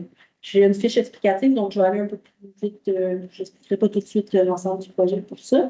On a d'autres PAVL, PAVL 2026, PAVL 2027. Ça, dans le fond, c'est si on suit correctement notre PIL, nous, c'est ce qu'on s'engageait à faire. Bien sûr, c'est toujours conditionnel aux subventions. Puis après, si on n'a pas les subventions, bien, on doit prendre une décision. Est-ce qu'on fait quand même le projet ou pas à la charge? Par contre, ça serait des projets à charge à 100% de la municipalité au lieu d'avoir des subventions. Donc, c'est toujours une question qu'on doit se poser selon la désuétude de l'asphaltage ou de la rue du chemin. Donc, ces PAVL-là, en 2026, on comptait avoir Saint-Martin, la partie qui n'avait pas été faite entre les deux parties de rang. Deuxième, Sainte-Cécile. Premier, Sainte-Cécile et Castel-Dautré en 2026. On avait pour 3 millions de projets. On espère aller chercher 2 250 000 de subventions PAVL pour une dette à l'ensemble de 750 000. Et en 2027, on souhaiterait aussi déposer pour un autre PAVL pour respecter encore notre PIL, pour faire le petit portage, le Frédéric. Et Frédéric, c'est une erreur. C'est une erreur. C'est des Mais il reste marqué Facebook pour aller chez Grenier. Oui, c'est ça, c'est celui-là, excusez. Oui, c'est du côté. Dans le fond, c'est la partie. Entre la 131 puis le rang Saint-Martin. OK. La partie. La partie avant l'asphalte. C'est ça, exactement. C'est la partie exactement qui est asphaltée. Parce que l'autre n'est pas asphalté, donc celle-là, on veut faire un traitement de surface. On va y arriver. Alors, on a aussi le rang Saint-Pierre et différents ponceaux qui seraient faits en 2027 pour un montant de 4 250 000. On espère on pourrait aller chercher 3 188 000 au PAVL pour une dette à l'ensemble de 1 062 000 à l'ensemble. On a déjà eu la subvention pour ce projet-là. On a refusé la soumission dernièrement parce qu'il était plus élevé que ce qu'on avait estimé, mais on souhaite refaire le projet au printemps. Alors, traverse piétonne chemin Joliette, 234 000 $ estimés de projet. On a déjà une autorisation pour une subvention, donc de 161 000, donc ce qui fait une dette à l'ensemble de 73 000 pour régulariser les traverses piétonnes sur le chemin Joliette, devant le métro et devant la recherche. Projet qu'on a déjà parlé publiquement. Faubourg phase 4, j'ai une fiche pour ça, donc je vais simplement dire que la phase 4 va se faire sur plusieurs projets, va s'échelonner sur plusieurs phases. Ceux qu'on voit au plan triennal, c'est les premières phases. Donc, en 2025, il y aurait 3 millions, là, c'est à peu près 3 millions chaque année, 3 millions 10 000 $ sur l'année 2025, 2026, 2027. C'est surtout des dettes de secteur. Il y aura une petite portion qui sera ensemble, qui n'est pas tout à fait indiquée parce qu'on n'a pas encore les estimés finaux. C'est encore en planification, mais je vous expliquerai tout à l'heure en voyant le dossier. C'est quoi la portion qu'on va payer en ensemble. Abri pour abrasif. Donc, on souhaite aller de l'avant avec ce projet-là. C'est un projet de 2027. C'est toujours tributaire de s'il y a des subventions qui rouvrent aussi. Donc, tu sais, si par exemple, on a une possibilité d'avoir une subvention plus tôt, on pourrait bouger ce projet-là, mais pour l'instant, on l'a mis en 2027. On l'a mis aussi en 2027 parce qu'on veut faire ce projet-là dans toute la réflexion de le parc industriel. Donc, les possibilités de terrain, où est-ce qu'on le met exactement qui serait mieux. Donc, c'est pour ça que pour l'instant, il est en 2027 parce qu'il y a des réflexions à avoir sur l'ensemble de l'éco-centre et du parc industriel avant. Donc, ça serait un projet de 1 million. En ce moment, il est estimé à 1 976 000 $. On pourrait, selon les subventions, qu'il y a des appels de projet là, qui rouvrent et qui ferment, et qu'il y aurait des possibilités d'aller chercher 1,3 million environ de subventions pour ce projet-là. Qui pourrait avoir une balance de dette à l'ensemble de 632 000 $ pour aménagement et mise en service d'un nouveau puits d'alimentation. Alors, c'est un projet qui chemine. Là. On a encore des études à faire, notamment en 2025. 2026, on prévoit 2025 plus ou moins 25 000 là, de projets pour de recherche de contrats de services professionnels. Même chose en 2026, une montante cette fois-ci de 50 000 qu'on estime. Et en 2027, on aimerait réaliser le projet. On estime à 1 500 000 pour si on fait un nouveau puits d'alimentation. Alors, une subvention qu'on pourrait aller chercher pour ce projet-là, une subvention qu'on peut aller chercher au Primo, qui est de 1 339 000 avec une dette de secteur qui serait résiduelle, bien sûr, juste au secteur pour les payeurs de l'aqueduc, donc ce n'est pas l'ensemble de la municipalité, un montant de 236 000 $. On a un projet de conduite de bouclage d'aqueduc qu'on a également déjà parlé. Donc, on avait eu un rapport à cet effet pour améliorer les pressions et autres les enjeux d'incendie. Donc, au niveau de la station Saint-Martin, on va faire un réseau de bouclage. On aimerait le faire en 2026. C'est un estimé de 700 000 $ pour le projet. Une subvention qu'on pourrait aller chercher aussi au Primo, montant de 595 000, une dette de secteur résiduel de 105 000. Encore une fois, c'est une dette de secteur juste pour les utilisateurs de l'aqueduc. Au niveau de l'augmentation de la capacité de la station d'épuration, donc là, on ne parle pas de la même mot, cette fois-ci, c'est l'égout. On prévoit, on avait fait la mise aux normes et déjà, quand on avait fait la mise aux normes, on savait qu'il fallait, à un moment donné, upgrader la station compte tenu de la croissance de la municipalité. Donc, on prévoit en 2027 un 500 000 d'investissement pour augmenter cette capacité-là de traitement de notre station. On pourrait aller chercher aussi une subvention là, de 425 000, ce qui resterait un résiduel de dette de secteur de 75 000. Donc, c'est une dette qui va être payée par les utilisateurs de l'île. On souhaite faire l'acquisition de 17 000 $ de containers pour le centre Yvon Sarrazin, un peu comme on a fait au centre Pierre d'Alcool. On avait plusieurs dizaines de bacs. On souhaite enlever plusieurs dizaines de bacs qui au centre Yvon Sarrazin. Aussi parce qu'on a un projet de mural d'artistes qui va aller sur le beau mur derrière où est-ce qu'il y a tous les beaux containers. Donc, ça serait spécial d'avoir une mural d'artistes et avoir une quinzaine de containers devant. Ça enlève le charme. Ça enlève le charme, oui, c'est ça. Ça enlève le charme de la mural d'artiste. Donc, container, là, 17 000 $. Qui va être, là, ça sera en 2025 et ça serait pris dans le fonds du surplus réservé. Au niveau de loisirs, culture et vie communautaire, quelques projets également. On souhaite faire la rénovation du presbytère en 2026, 1 850 000 $ pour une subvention qu'on risque d'aller qu'on souhaite aller chercher un montant de 1 354 000 $, ce qui reste une dette à l'ensemble de 496 000 $. J'ai une fiche sur ça, je vais aller dans le détail plus tard. Réaménagement du centre Yvon Sarrazin, phase 2 en 2026. Aussi, on souhaite faire le réaménagement pour la deuxième phase, un montant de 667 000 $. On souhaite avoir, on pense qu'on est capable d'aller chercher avec les programmes compagnies une subvention de 333 000 $, une dette à l'ensemble de 334 000 $. On a un projet de. Oui, il y a quelque chose qui ne marche pas. Hein. Ça ne marche pas? Ça va en ailleurs, ça. OK. C'est moins bright. C'est parce que.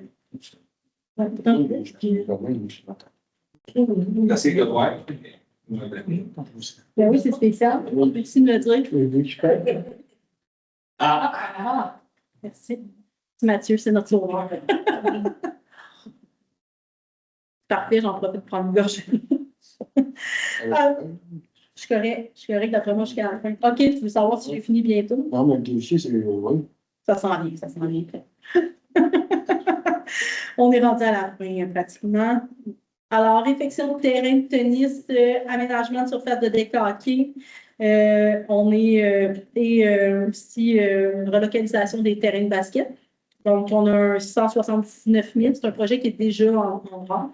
On a déjà la subvention. Donc, en 2025, 179 000 projets. On est subventionné à 105 000 $. On va faire un prélèvement dans les surplus de 74 000 $ pour payer le résiduel du projet. On a un programme, on veut aller de l'avant avec un programme de remplacement des freins au parc Pierre d'Alcool. J'ai une fiche aussi pour ça, mais on ferait sur 3 ans 29 000 par année. Ça serait pris dans le fonds réservé à chaque année au montant de 29 000. Rénovation de l'église, on souhaite entamer la réflexion en 2025. Donc, on se met un montant d'aller pour les frais professionnels pour réfléchir à une possibilité. Donc, on se met un montant de 50 000. Là, j'ai eu une nouvelle aujourd'hui. Il y a une possibilité, il y a un programme qui va rouvrir en décembre pour tout ce qui est le fonds les cultes excédentaires, là, donc ils risquent de rouvrir en décembre. Il y aura peut-être une possibilité même de faire financer ces frais-là de professionnels pour la réflexion, tous les plans professionnels. Donc, il y a quelque chose à regarder. Donc, là, on met 50 000, mais il y a peut-être une possibilité que ce 50 000-là soit subventionné, je pense, à 75 %. Alors, voilà, dernier, patinoire couverte réfrigérée phase 2. Quand on a fait la patinoire couverte, on avait réduit le projet parce qu'au moment où on l'a construit, on était dans les augmentations de coûts qui étaient assez importants au niveau des coûts de construction ou des coûts d'intérêt. Là, on aimerait faire la deuxième phase qui est dans le fond, qui était le projet initial, donc d'avoir un bâtiment de service plus grand. En ce moment, on avait juste le garage et le système de réfrigération. On souhaitait avoir d'autres locaux parce qu'on a toujours de plus en plus besoin au niveau du centre Pierre d'Alcôve, puis l'équipement, les salles pour notamment les vestiaires. Donc, il y aurait un projet, là, on mettrait un 50 000 pour entamer la réflexion, faire les plans en 2026, un 50 000 à ce niveau-là, un 1,5 million en 2027 pour réaliser le projet. Et il y a toujours les programmes qui changent de nom à chaque fois, là, mais un peu comme on a le même type de subvention qu'on a eu pour la patinoire, on pourrait le réavoir pour la deuxième phase du projet. Donc, on espère aller chercher une subvention de 1 023 000, puis il y aurait un résiduel de dépenses ensemble de 527 000. Bien sûr, tous ces projets-là, c'est toujours tributaire de l'octroi de la subvention. Un projet comme ça, on va attendre d'avoir une subvention, on va le faire. Il n'y a pas d'urgence dans la municipalité, ça fonctionne très bien comme ça. S'il y a une possibilité d'aller chercher des subventions, on saisit l'opportunité puis on répond aux besoins. Alors maintenant, simplement répondre plus rapidement dans le détail. Achat du camion d'autopompe, j'ai parlé des montants. Ce qu'il faut comprendre, c'est qu'en ce moment, notre camion autopompe date de 1997. Donc, il est assez vieillissant, il est en fin de vie. On a eu des difficultés, là. Il est tombé en panne quelques fois, donc il y a quand même des enjeux de sécurité à ce niveau-là. Donc, fin de vie du camion actuel, on a compte tenu qu'il dépasse 25 ans de vie. On a aussi les enjeux de la contrainte pour les couvertures d'assurance, donc l'enjeu qui est réel. Au niveau de délai, comme je l'ai dit tout à l'heure, il y a un délai de livraison de 2 ans, fait qu'il faut prendre une décision maintenant si on veut l'avoir 2 ans plus tard. Et tout ça, bien, ça vise à répondre au schéma de couverture de risque incendie lors de nos interventions et de maintenir nos actifs. Ce qu'il faut comprendre, c'est que le camion autopompe, c'est celui qui doit être sur l'intervention. Dans le schéma de couverture de risque, c'est lui qui doit être mobilisé dans les temps sur une intervention. C'est lui qui est considéré justement sur notre... cherche le mot, on est couvert par les assurances. Oui, la force de frappe initiale, mais l'immunité, merci. Notre immunité au niveau des assurances. Donc, un camion qui est, disons, stratégique pour notre service d'intervention. Donc, voilà, c'est pour ça qu'il est mis en 2027 et qu'on doit déjà commencer le processus de rejet. Au niveau des services techniques, parc industriel, phase 2, tantôt je disais qu'on veut, on a un budget là, de 65 000 en 2027, on veut faire la conception. Cette année, 2025, sera une année où on veut réfléchir à notre parc industriel, comment on le veut, mais aussi notre éco-centre. Donc, c'est sur 2 aspects. Tantôt, je parlais aussi qu'il y a un dépôt qu'on veut faire pour les abrasifs. Donc, ça doit être dans une réflexion. On veut voir, premièrement, est-ce que notre éco-centre, on veut aller avec des services plus grands, on a souvent des questionnements, des demandes de citoyens qui souhaitent qu'on rouvre, premièrement, plus souvent notre éco-centre. Donc, on veut faire ressortir toutes les données, rentrer dans la réglementation de notre éco-centre, les types de matériaux. Est-ce qu'on veut aller ailleurs? Voici voir les meilleures pratiques dans l'ensemble du Québec, où est-ce qu'il y a des éco-centres qui ont été faits dans les dernières années. Il faut comprendre que notre éco-centre fait quand même plusieurs années et on a un très bel éco-centre à la municipalité. On est même cité dans la Matawini là, comme un des bons éco-centres qui est performant. Par contre, nous, quant à investir on a besoin d'un espace supplémentaire. On doit faire un abri pour l'abrasif. Donc là, est-ce que le terrain va être suffisant? Quant à changer de terrain, est-ce qu'on va déménager l'éco-centre en même place puis revoir en même temps toute la réglementation, le type de matériel? Est-ce qu'on va aller plus loin dans le service qu'on va offrir à la population? Donc, toute cette réflexion-là, on veut la faire en 2025. On veut la faire aussi à l'interne, on veut la faire aussi avec les citoyens. Alors, ça sera première étape d'idéaliser le projet. Même chose pour le parc industriel. On ne veut pas aller de l'avant trop vite. On a des terrains qu'on veut développer, mais si on a besoin de ces terrains-là pour faire un nouveau parc industriel, un nouvel éco-centre, parce qu'on a des besoins d'agrandissement, parce qu'on doit mettre un site pour le dépôt d'abrasifs. Donc, c'est pour ça qu'on veut se laisser le temps de bien penser le projet, puis après entamer les travaux pour agrandir le parc suivant ces réflexions-là. Si on va de l'avant avec l'agrandissement du parc industriel, donc la phase 2, parce que oui, on a des terrains, on ferait la conception en 2027, puis les phases se feraient par la suite. Donc, on avait une vingtaine de terrains qui étaient possibles de développer. Une dizaine? 13. 14. 13-14, c'est ça. Exactement. Parce qu'il y a des zones qu'on doit préserver, là, il y a des zones humides qu'on doit préserver dans le terrain qu'on possède. Alors, ça, c'est pour le parc industriel. Maintenant, raccordement de la rue des Chasseurs. Dans le fond, je vous avais dit qu'il y avait sur un budget de 294 000, une partie à la dette, une partie au secteur. Au niveau, on voit là, le tracé. Il y a plusieurs aspects. Premièrement, ça vient des demandes citoyens, des propriétaires qui sont adjacents à ce raccordement-là, qui veulent développer leur terrain. Donc, ils nous ont demandé, ils ne peuvent pas se construire sur un chemin privé, il faut qu'il y ait un chemin qui passe devant chez eux. Donc, ils nous ont demandé de faire ce chemin-là. Mais d'un autre côté, la municipalité aussi a intérêt à faire ce chemin-là pour venir boucler l'aqueduc et boucler, dans le fond, le réseau aussi, le domaine. Donc, bouclage aqueduc et bouclage du domaine. S'assurer qu'il y a 2 sorties là, aux gens de ce secteur-là. Alors, c'est suivant ces demandes de citoyens. Donc, on a 4 terrains qui pourraient être développés. Donc, bien sûr, eux devront payer leur frontage pour le prolongement de l'aqueduc. Même chose pour la voirie. Et nous, on va en payer une partie parce qu'il y a aussi un enjeu de sécurité puis de bouclage d'aqueduc. Voilà. Réfection de la rue principale, j'en ai parlé. Je vais passer. PAVL, chemin Rivière-l'Assomption. J'en ai parlé. Je peux déjà annoncer, dans le fond, qu'on n'a pas eu la subvention qu'on s'attendait à avoir. Quand on a fait le document, bien juste aujourd'hui même qu'on a eu la lettre. Donc, le document est déjà fait. Mais on a la subvention qui est indiquée, c'est 6 millions. Mon Dieu, il est rendu tard, 6 millions 655 000 de subventions qu'on pensait aller chercher. Finalement, on va chercher à peu près 3,3 millions parce qu'ils n'ont pas accepté toutes les rues qu'on pensait faire. Comme vous voyez dans le descriptif, il y a des PAVL qui sont prioritaires. C'est ceux-là qui ont été considérés. Donc, c'est pour ceux-là qu'on va pouvoir, on a la subvention de 3,3 millions et qu'on va pouvoir réaliser cette année. Donc, qui est le chemin de la ligne Sainte-Cécile et le premier Ramsey.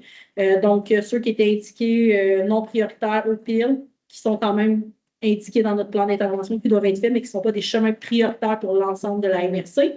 Alors, c'est le chemin de la Rivière-Assomption, premier rang Castel-Île, rang du portage, chemin de Sainte-Cécile. Ceux-là, on n'aura pas de subvention malheureusement pour cette année. Et on sait qu'il y a des gros enjeux au niveau du financement, là, au niveau du PAVL. En ce moment, là, juste pour vous donner une indication comme ça, depuis 2019, le gouvernement reçoit pour environ 400 millions par année de demandes au PAVL pour tous ces volets-là.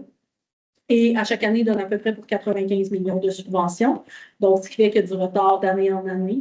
Et je fais juste une petite parenthèse. À la Fédération, on demande, Fédération québécoise des on demande depuis des années qui au moins accotent le montant des demandes qu'ils reçoivent en moyenne depuis 2019. Pour l'instant, avec les contraintes budgétaires, je ne sens pas qu'ils vont nécessairement augmenter ce budget-là, mais bon, on continue à travailler dans ce sens-là parce qu'il y a des besoins.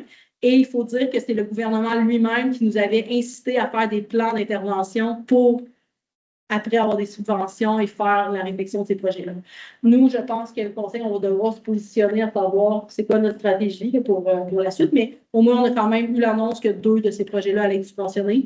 Pour ce qui est des autres, on verra qu'est-ce qu'il y en a sur les échéanciers des autres projets. Donc, voilà. C'est les autres PAVL, donc je vais les passer rapidement. Traverse piétonne, bien voilà, j'ai parlé du montant, mais le justificatif, c'est des enjeux de sécurité qu'on avait déjà exposés, je pense, lors du dernier plan triennal. Donc, des problèmes de sécurisation, c'était une rue quand même passante. Il y a des commerces à proximité. Quelquefois, il y a des écoles qui vont traverser la 131, qui veulent aller, par exemple, au centre Pierre d'Alcourt, avant qu'il y ait l'instauration d'une voie centrale Il y avait une traverse piétonne, notamment au bord de la rue Georges. Maintenant que c'est une 3 voies, c'est impossible d'avoir une traverse qui traverse 3 voies par principe de sécurité. Ça ne rentre pas dans les normes du MTQ. Donc, on doit faire un îlot central pour venir sécuriser le piéton pendant qu'il traverse. Donc, c'est ce projet-là qui va être fait. Et il y aura aussi le prolongement du trottoir du côté là, du skatepark jusqu'au métro. Pour s'assurer que les gens puissent circuler de façon sécuritaire, les piétons, et il y aura une traverse qui sera faite juste avant l'introduction de la 3e voie devant le métro pour que les gens puissent se rendre au commerce à pied. Voilà, au niveau de ce projet-là. Faubourg, on voit ici, je ne sais pas si vous voyez mon curseur. Non, vous ne voyez pas mon curseur, hein? OK. Je vais y aller en haut du projet, c'est le carrefour giratoire. Cette partie-là, c'est où il y aura les institutions. Parce que dans le fond, on a le promoteur doit nous donner des fins de parc au montant de 10 de la valeur du projet. Donc, il y aura un parc, on réserve un terrain pour un CPE et pour une école. Donc, c'est toute la partie institution. Donc, cette partie de la collectrice, ce sera à la charge de l'ensemble. Donc, dans le règlement d'emprunt, on va venir spécifier exactement qui va payer quoi, à quel moment du projet. Mais cette partie-là de la collectrice, donc du carrefour giratoire jusqu'à peu près à la première rue là, qui va descendre par en bas, ça fera cette partie-là qui sera franchement rassemblée. Et il n'y avait pas plus de zones humides que ça, les terrains là-bas. Il y avait des zones humides. Oui, je pense qu'il y en avait effectivement plus. Il y en a compensé. C'est le promoteur, dans le fond, qui dépose ses projets, qui a fait sa demande de certificat d'autorisation, qui a eu son certificat d'autorisation du ministère de l'Environnement. Certains, notamment plus haut, là, ceux qu'on voit qui sont plus hauts, c'est qu'ils ne peuvent pas être compensés. Donc, ceux-là devront être laissés naturels. Il ne pourra pas avoir d'intervention. Les autres, dans le régime actuel québécois, il y a des mécanismes de compensation. Il y a des. Donc, ils sont arrivés de cette façon-là. Abri pour abrasif, c'est pas super sexy comme projet, comme on voit. C'est un entrepôt. Donc, ça ressemblerait à un bâtiment comme celui-ci pour s'assurer de, premièrement, préserver nos achats de matériaux en vrac pour la voirie, limiter la contamination avec l'environnement aussi, hein, donc de ces abrasifs-là. Donc, respecter tout ce qui est les normes environnementales. On pourrait aussi augmenter notre capacité de stockage. Puis faciliter donc chargement des abrasifs en période hivernale. Ça pourrait aussi servir comme ajout d'entreposage pour les travaux publics. On a toujours besoin davantage d'espace. La municipalité est grandissante. Alors, ça viendrait répondre à tous ces besoins. Bien sûr, une subvention est à confirmer. On n'en a pas encore, mais ça va être à développer. L'aménagement a été mis en service depuis. Donc, c'est bien sûr pour une saine gestion des ressources en eau. On n'est pas en manque d'eau en ce moment, mais on prévoit l'avenir. On sait qu'on est en municipalité qui est en croissance, donc on est déjà à la recherche d'eau pour s'assurer de répondre à la demande qui va venir. Donc, augmentation, donc justificatif, c'est bien augmentation de la capacité de production d'eau potable. Puis, on voulait chercher ailleurs dans d'autres secteurs pour les puits parce qu'il y aurait une saturation de l'aire d'alimentation des puits existants dans l'ancienne sablière du Saint-Martin. Donc, on pourrait avoir une possibilité d'aller chercher une subvention au primo. Donc, les montants que je vous ai donnés tout à l'heure, c'est un potentiel qu'on pourrait aller chercher au primo, qui est ouvert en ce moment sur le plan.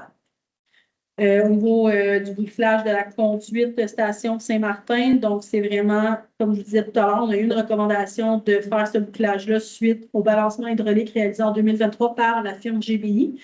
Ce bouclage-là permettrait d'augmenter la pression et le débit dans le village, en plus de sécuriser le réseau en cas de bris de conduite principal existant sur Saint-Martin. Donc, c'est quand même assez important. C'est vraiment pour venir sécuriser tout notre réseau d'aqueduc Félix. Puis, ça permettrait aussi d'atteindre le débit incendie, comme je disais tout à l'heure, qui est pour le haut du village. Et on pourrait aussi aller chercher une subvention primo. Donc, tout le montage financier qu'on vous a demandé, c'est avec la subvention. On sait là, que le programme est encore ouvert et il y a encore beaucoup d'argent selon la ministre. Donc, ça va être possible d'aller chercher des augmentation de la capacité de la station Jacques-Brissette, j'en ai parlé un peu tout à l'heure. On doit, comme je disais, là, on savait déjà qu'on devait augmenter cette capacité-là. On savait qu'on devait ajouter des réacteurs UV pour augmenter la capacité de traitement de notre usine. Donc, c'est ce qu'on doit faire. Il y aurait aussi des ajustements des tubes de diffuseurs dans les étangs et la vidange des boues. Bien sûr, donc c'est pour répondre à la croissance de la municipalité dans un horizon de 2030. Puis c'est modifier notre attestation d'assainissement municipal puis répondre aux exigences des lois. Donc, on a aussi des contraintes liées aux lois du ministère de l'Environnement. Et on pourrait aussi avoir une subvention mais elle reste à confirmer, elle n'est pas demandée. C'est un projet qui est un échéancier 2025. Pour ce qui est des autres projets, rénovation de presbytère, ce qu'on souhaite, c'est on a fait l'acquisition il y a plusieurs années de ces bâtiments-là, donc le presbytère et l'église. On souhaite les utiliser. En ce moment, on a la cuisine collective qui ont un local, il y a le crapaud qui a un local et il y a encore la fabrique qui ont leurs espaces de locaux. Ce qu'on souhaite, c'est changer la vocation du presbytère pour faire en sorte, premièrement, qu'il soit conforme au code c'est un vieux bâtiment, donc qu'il soit conforme au code du bâtiment pour qu'il y ait un usage public. On veut aussi, on avait fait des sondages, on avait fait des consultations au niveau de notre comité culture également. Et ce qui était sorti, c'est qu'on avait besoin de local pour nos organismes. Donc, ce type de bâtiment-là serait parfait pour offrir des locaux pour nos organismes. Donc, ce qu'on souhaite en ce moment, c'est tout le bâtiment est divisé comme un presbytère était l'ancienne maison d'un curé. Donc, aujourd'hui, si on veut offrir des locaux, on doit tous les mettre aux normes d'un local public. Donc, redéfinir tous les espaces de bureaux. On doit ajouter un système de ventilation, climatisation. Puis, bien sûr, c'est pour répondre à notre politique culturelle, notre planification stratégique. Et il y aurait une possibilité d'aller chercher, bien sûr, une subvention là, à ce niveau-là avec le MANACH. Non, le MANACH. Rénovation du centre Yvon Sarrazin, la phase 2. On avait fait une phase 1 sans subvention. C'était pour répondre surtout à l'installation du crapaud. Donc, il y avait eu un premier investissement pour faire la scène, notamment. Surtout la scène. Puis, qu'est-ce qu'il y avait eu d'autre? Repeinturer les murs, l'éclairage qui avait été remis à neuf. Là, ce qu'on souhaite, c'est, oui, l'arrivée du crapaud va nécessiter des investissements. On veut vraiment, c'est un centre culturel, on veut offrir des loges au sous-sol qui sont plus intéressantes pour les artistes, mais on doit aussi refaire toutes les installations sanitaires, donc les blocs sanitaires sont à refaire. Ce n'est pas nécessairement aux normes actuelles pour s'il y a des personnes handicapées, il doit y avoir une rampe d'accès qui doit être faite parce que l'élévateur, ça fonctionne plus ou moins bien en hiver. Donc, tout cet aspect-là, maintenant que c'est un bâtiment public, on doit nous rendre aux normes publiques également. On veut aussi que ce bâtiment-là, il y a deux vocations. Il y a une vocation culturelle, mais il y a aussi une vocation communautaire, puis pour la municipalité, pour nos activités. En ce moment, on veut que les salles, ça, soit il y a une possibilité de les utiliser davantage, donc de les reconfigurer, de les mettre au bout du jour, de les rendre plus accessibles, aussi les blocs sanitaires.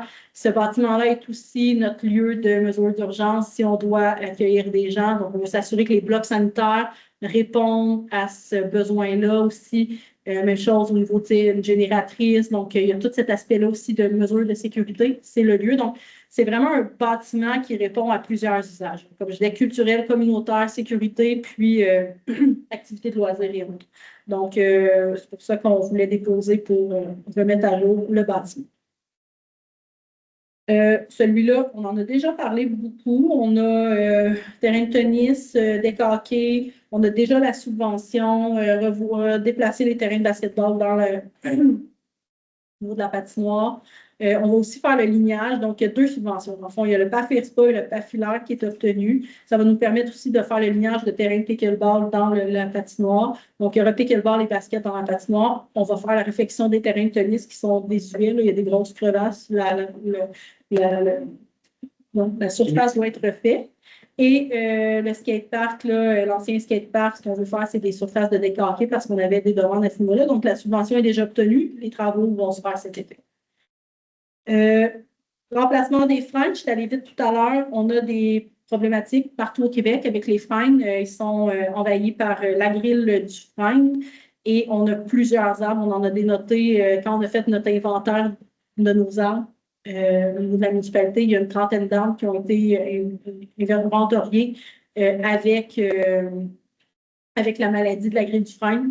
Disons, différents niveaux d'attaque, il y en a qui sont vraiment qu'il faut couper rapidement. Ce qu'on souhaite, c'est pas faire ces coupes-là, quand même couper une trentaine d'arbres pour 100 pierres d'alcool, ça va changer le visage. Là.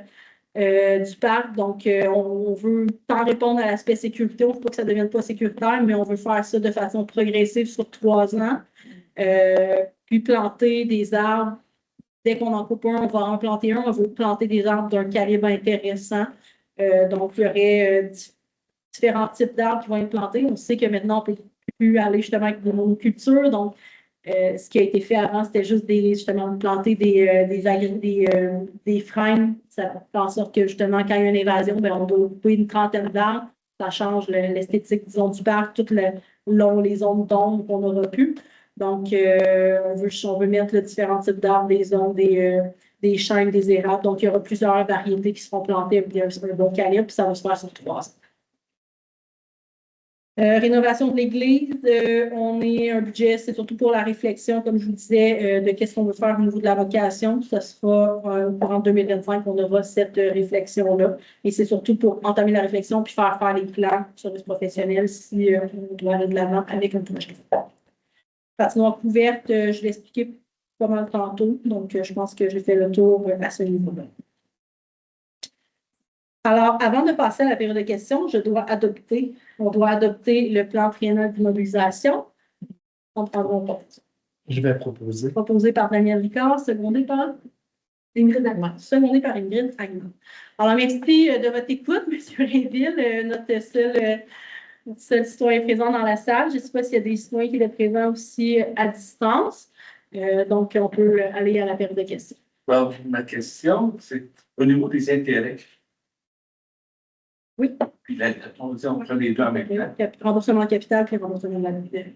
Okay. Vous dites sur des fois de initialement, les dettes à long terme, tout ça.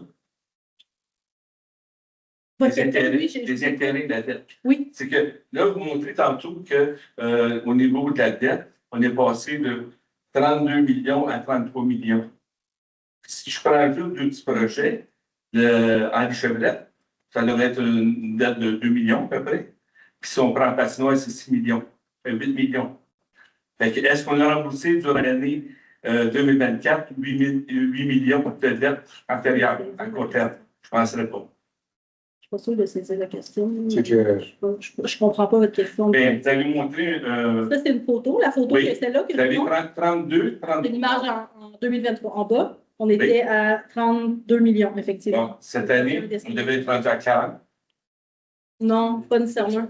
Ben, ça, c'est l'image en 2023. Oui, mais en 2024, on devait avoir 40 millions ou moins. Ben, ça se peut. Là, j'ai pris juste 2 petits projets. Ça se peut. Ça se peut-tu? C'est quoi? Ben, 31 décembre. 31 décembre. On va vraiment avoir le portrait au 31 décembre 2024. Oui, mais vous avez fait un budget des intérêts. Oui. Ma question, c'était sur les intérêts, mais c'est basé sur la dette. Oui, c'est juste que dans le fond, nous, ce qu'on rembourse, c'est des emprunts sur 25 ans. Là. Oui, je suis d'accord. Mais c'est différent à la dette à long terme. Vous avez passé d'un taux d'intérêt qui était à 2 à quasiment 4,75 %. Pas pour tous les. C'est ça que je veux avoir du détail là-dessus. Donnez-moi de la viande. Okay. Ben, je ne suis pas sûre de tout saisir votre question. Votre première question. Puis on va au niveau des dépenses, niveau intérêt, les coûts d'intérêt. Oui. Donc, lorsqu'il y a eu un calcul budgétaire sur les coûts d'intérêt, on a estimé un niveau de dette. On a fait un bilan. On a dit la dette à long terme pour 2025, en début janvier, devrait être de 40 millions.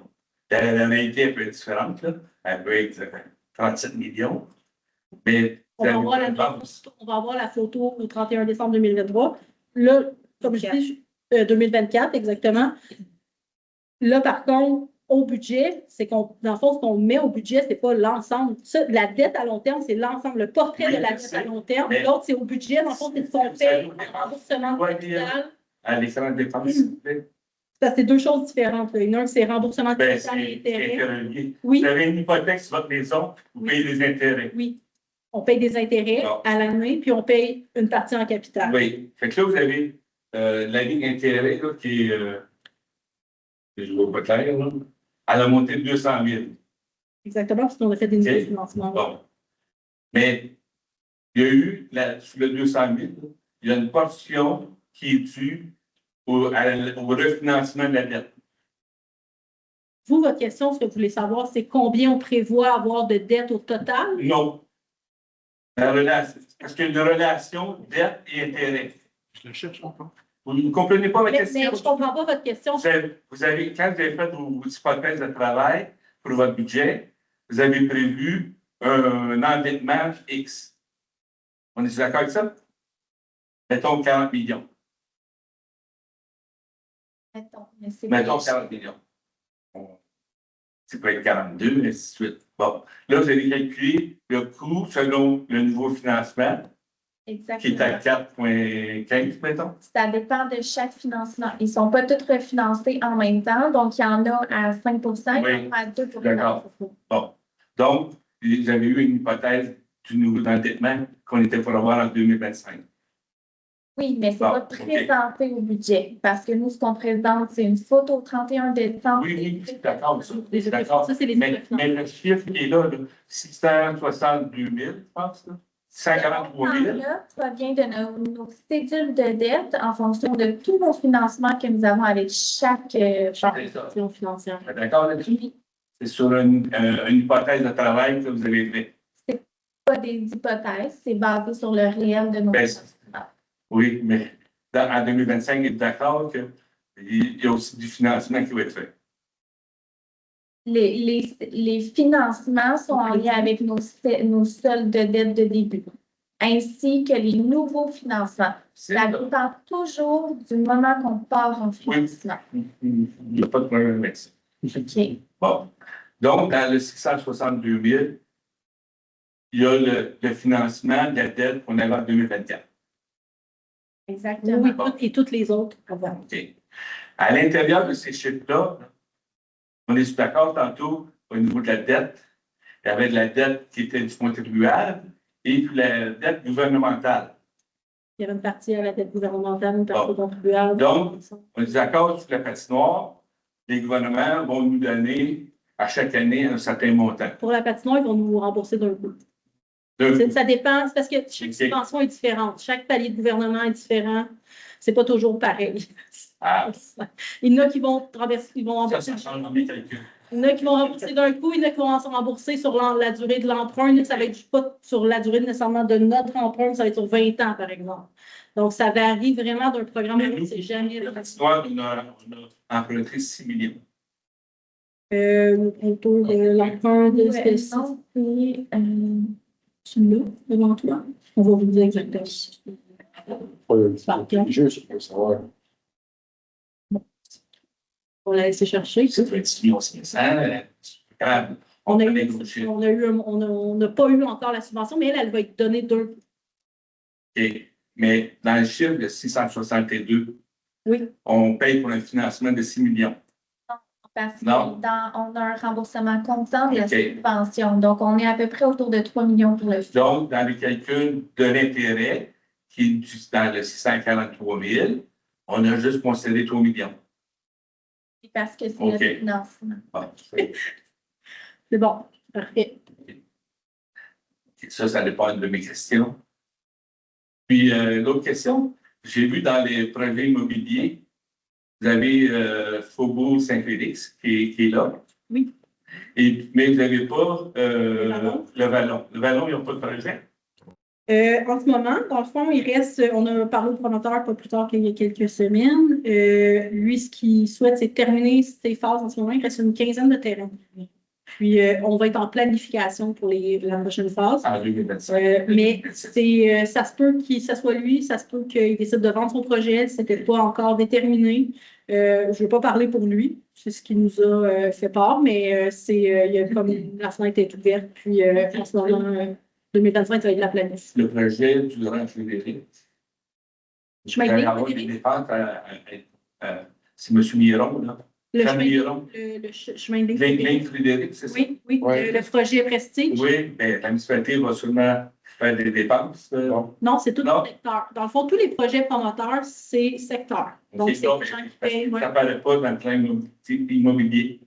Dans le plan triennal, parce que dans le fond, on ne va pas emprunter pour lui. Dans le fond, c'est que Faubourg, on le met surtout parce que une partie que, dans le fond, on va en emprunt, on va mettre sur Gen 5 ans sur les sur les comptes de taxes des gens. Parce que le promoteur va faire une partie de ses infras, puis nous, on va faire, nous, dans le sens, on va une dette de secteur pour ce qui est dessus, il me semble, l'asphaltage, les bandes, les luminaires. Donc, c'est pour ça qu'on parle de ces projets-là, parce qu'on les mène en partie. Mais dans le fond, c'est pas les contribuables de Saint-Félix de l'ensemble qui vont payer malgré tout, c'est les futurs acheteurs des maisons qui vont payer une partie des infras devant chez nous pendant 25 ans parce qu'ils vont avoir cette dette-là. Fait qu'il faut comprendre que dans les dettes de secteur, quand on voit, on a une dette de secteur qui est aussi élevée que notre dette de l'ensemble, notamment à cause de ça, parce qu'on fait des projets comme ça, qu'on va en règlement d'emprunt pour des projets de développement. Donc, on prend une certaine charge de dette, mais dans le fond, c'est pas de la dette à l'ensemble. C'est les gens qui doivent payer leur infrastructure. Là, je voyais l'autre projet là, qui était prolongation de la route des chasseurs, c'est ça? Oui, prolongement, oui, chasseurs, oui. Mais les gens là, qui disent qui veulent avoir l'agrandissement, est-ce qu'ils vont bâtir? Ou c'est comme un autre promoteur qui a juste pour C'est des propriétaires différents. C'est en partie des propriétaires différents. Donc, Okay. il me semble que ce n'était pas tous les mêmes propriétaires. 4 propriétaires, c'est ça. Donc, eux, c'est vraiment parce qu'ils veulent développer leur terrain. Là. Puis, ils ont fait des demandes. On avait eu des signatures de gens qui souhaitaient. Ça fait l'affaire de l'eau. Oui, c'est ça. Puis, Nous, on a un enjeu aussi comme ils vont être payés par eux autres. en partie. C'est pour ça qu'on va en payer une partie parce que ça répond à des enjeux municipaux, mais eux vont devoir payer une partie aussi. Puis dans l'autre projet immobilier, il y avait l'amélioration de la centrale d'épuration. Oui, la station d'épuration. Mais qu'est-ce que j'ai compris, c'est plus l'aspect technique de l'amélioration de l'eau qui est rejetée en bout de ligne. Je pense que, ben là, moi, c'est très technique, là. On peut peut-être vous revenir avec plus Mais d'informations. ce qu'on fait, là, c'est que pour accroître la capacité, c'est ce que je comprends, vous n'avez pas besoin d'agrandir la structure Non, actuelle. c'est le type de traitement qui va changer. C'est des UV, puis la chambre des UV est toute faite. Il faut juste Tout mettre est fait, l'eau rentre dedans. Il reste à rentrer les UV, les les néons. machines. Les machines. Mais tout est fait pour ça. Puis ça va être comme aujourd'hui. Aujourd'hui, il y a des gens du Faubourg et puis ceux du Ballon, je crois, qui paient pour l'agrandissement qui a eu lieu. Ça va être à déterminer. OK. Là, pour l'instant, on est dans toute cette réflexion-là au niveau du projet. Donc, là, je vais faire aussi une autre question. Puis, lorsqu'il y a eu des citoyens de l'Académie de Belleville qui étaient venus, parce qu'il y avait eu une augmentation L'année assez dernière, oui. radicale, oui, sous le compte de taxes l'année passée. Et puis là, vous aviez dit, on va revoir, probablement ça va diminuer. Mais qu'est-ce que je vois cette année? Ils doivent encore payer au-dessus de 942 piastres pour comment vous justifiez ça? Ben, c'est au niveau des dépenses du budget, de l'entretien. C'est surtout l'entretien, les coûts de la main-d'œuvre. Puis, tu sais, ce qu'il faut comprendre, c'est qu'entre le bassin Félix, l'aqueduc Félix et le bassin Belleville, le nombre de payeurs, c'est un petit réseau. Donc, ils doivent payer une charge qui est quand même importante d'entretien et donc d'entretien, le budget de fonctionnement, avec quelques payeurs, contrairement à l'aqueduc Félix, on est combien? 2000, 3000 payeurs. Donc, tu sais, c'est sûr que la charge, vous regardez, par exemple, l'aqueduc Félix, là, le montant, là, il est assez stable, puis effectivement, quelques années, il va monter, mais tu sais, on a une charge qui est quand même plus basse parce qu'on a beaucoup de payeurs pour un réseau, tandis que le réseau, c'est ça. Donc, vous prévoyez pour 2025 autant de frais d'entretien que l'entretien exceptionnel qu'il y avait eu en 2024. Il y avait une petite diminution, mais c'est très marginal, donc on pourrait quasiment dire que c'est un équilibre, parce que c'est pratiquement la même chose. Est-ce que vous allez avoir à l'expliquer? Hein? Bon, dans vos... Tu sais, nous, M. Rainville, oui. On fait la municipalité, on fait ce qu'on doit faire. C'est la question pour ouais, qui écoute. Là. Mais je comprends, mais vous comprendrez que nous, si on avait la possibilité de leur charger 500 $ de moins, on serait bien heureux de la charger, mais malheureusement, c'est le coût que ça, tu sais, on ne charge pas plus que qu'est-ce que ça coûte. Donc, c'est ça. Si je reviens aux dépenses, on est d'accord que l'indexation des prix était pour 2025 est à l'entour de 2,5 à peu près de prévu. Et puis, si je regarde, en général, vous êtes plus dans les 5 d'augmentation. Oui, il y a eu la SQ là, qui augmente, mais il y a des dépenses comme les dépenses générales ont monté 6 Ça veut dire que c'est principalement des salaires qui occasionnent ça, cette augmentation-là. Ben, il y a effectivement différentes charges. Là. Je dirais que la charge au niveau de nos ressources humaines, oui, il y a des contrats, il y a des conventions qui montent d'année en année, puis ça, c'est selon les négociations qui sont faites au niveau des cadres, au niveau des. Fait que ça remonte à chaque année, effectivement. Mais sinon, au niveau des augmentations, le compte de taxes, lui, augmente de 1,8 %. Au niveau des dépenses, on doit aussi considérer qu'on a fait quand même des ajouts on a quand même ajouté des enveloppes, ça veut représenter exactement 112 000. Le reste, c'est effectivement soit des salaires, soit des contrats qui augmentent un petit peu d'année en année. Donc, c'est des choses qui sont, des dépenses qui sont plus ou moins difficilement incompréhensibles. Là, ça augmente parce que les coûts, c'est pas chaque petit poste peut augmenter. Il n'y a rien de majeur là, qui, je pense que j'ai pas mal tout expliqué. C'est ça. Donc, c'est sûr, on ajoute différents projets. Donc, effectivement, comme M. Lamontagne dit, chaque fois qu'on ajoute un projet, ben, il y a des dépenses qui peuvent s'ajouter à ça, qui n'étaient pas nécessairement avant dans le budget. Donc, notamment la patinoire, c'est un bon point. La patinoire, ben, il y a des dépenses d'électricité qui s'ajoutent. On n'a pas eu une hiver complète l'année passée. Là, on doit prévoir l'hiver complet. Donc, c'est toutes des dépenses comme ça. Tu sais, vous pas à chaque fois qu'on fait des nouveaux projets, ces dépenses-là qui s'ajoutent aussi au budget, qui est une dépense incompréhensible. On a fait une patinoire, il faut la refroidir. Puis bien avec l'ajout de service aussi. Donc, voilà, différentes dépenses qui sont incompréhensibles. Effectivement. Aujourd'hui, je vais essayer de poser une question. Mais vous avez vu que dans les dépenses de budget, la tendance était pas mal similaire d'une année à l'autre. Donc, oui, ça indique qu'effectivement, c'est souvent le budget qui augmente, c'est les dépenses qui augmentent de façon naturelle. La présentation, est-ce qu'elle va être mise On va la mettre l'année passée, je pense qu'on l'avait mis. On va aussi partager parce que là, on n'était pas en direct sur Facebook. L'année passée, on ne voyait pas très bien de la vidéo qui est là. Donc, on a demandé de faire plutôt un Teams. On a envoyé un lien Teams de des gens qui sont peut-être connectés avec nous, qui nous écoutent. Et on va mettre cet enregistrement-là. Comme ça, ils partent en fond, ce qu'ils partagent sur l'écran de monsieur. C'est pas un Teams, là, ils ont des questions, ces gens-là? C'est ça que je voulais aller voir après avoir entendu toutes vos questions, monsieur Rainville. Je voulais voir si des gens à distance avaient des questions. Merci. Personne n'a levé la main et j'ai aucun commentaire. Alors, parfait. Donc, il n'y a pas de questions, mais oui, ça va être disponible. Les gens vont pouvoir écouter toute la séance, puis ça va être mieux parce qu'ils vont voir les tableaux comme nous, on les voit à l'écran. Donc, ça, c'était vraiment terrible l'année passée. Fait qu'on s'améliore d'année en année. Alors, ça me prendrait un leveur de... on a tout passé. Donc, pour la levée de la séance, ça se prendra un proposant. La séance est levée par M. Lépicier. Merci aux gens à la maison qui nous écoutent. Merci, M. Rainville, d'avoir été avec nous ce soir. Bonne soirée. Merci.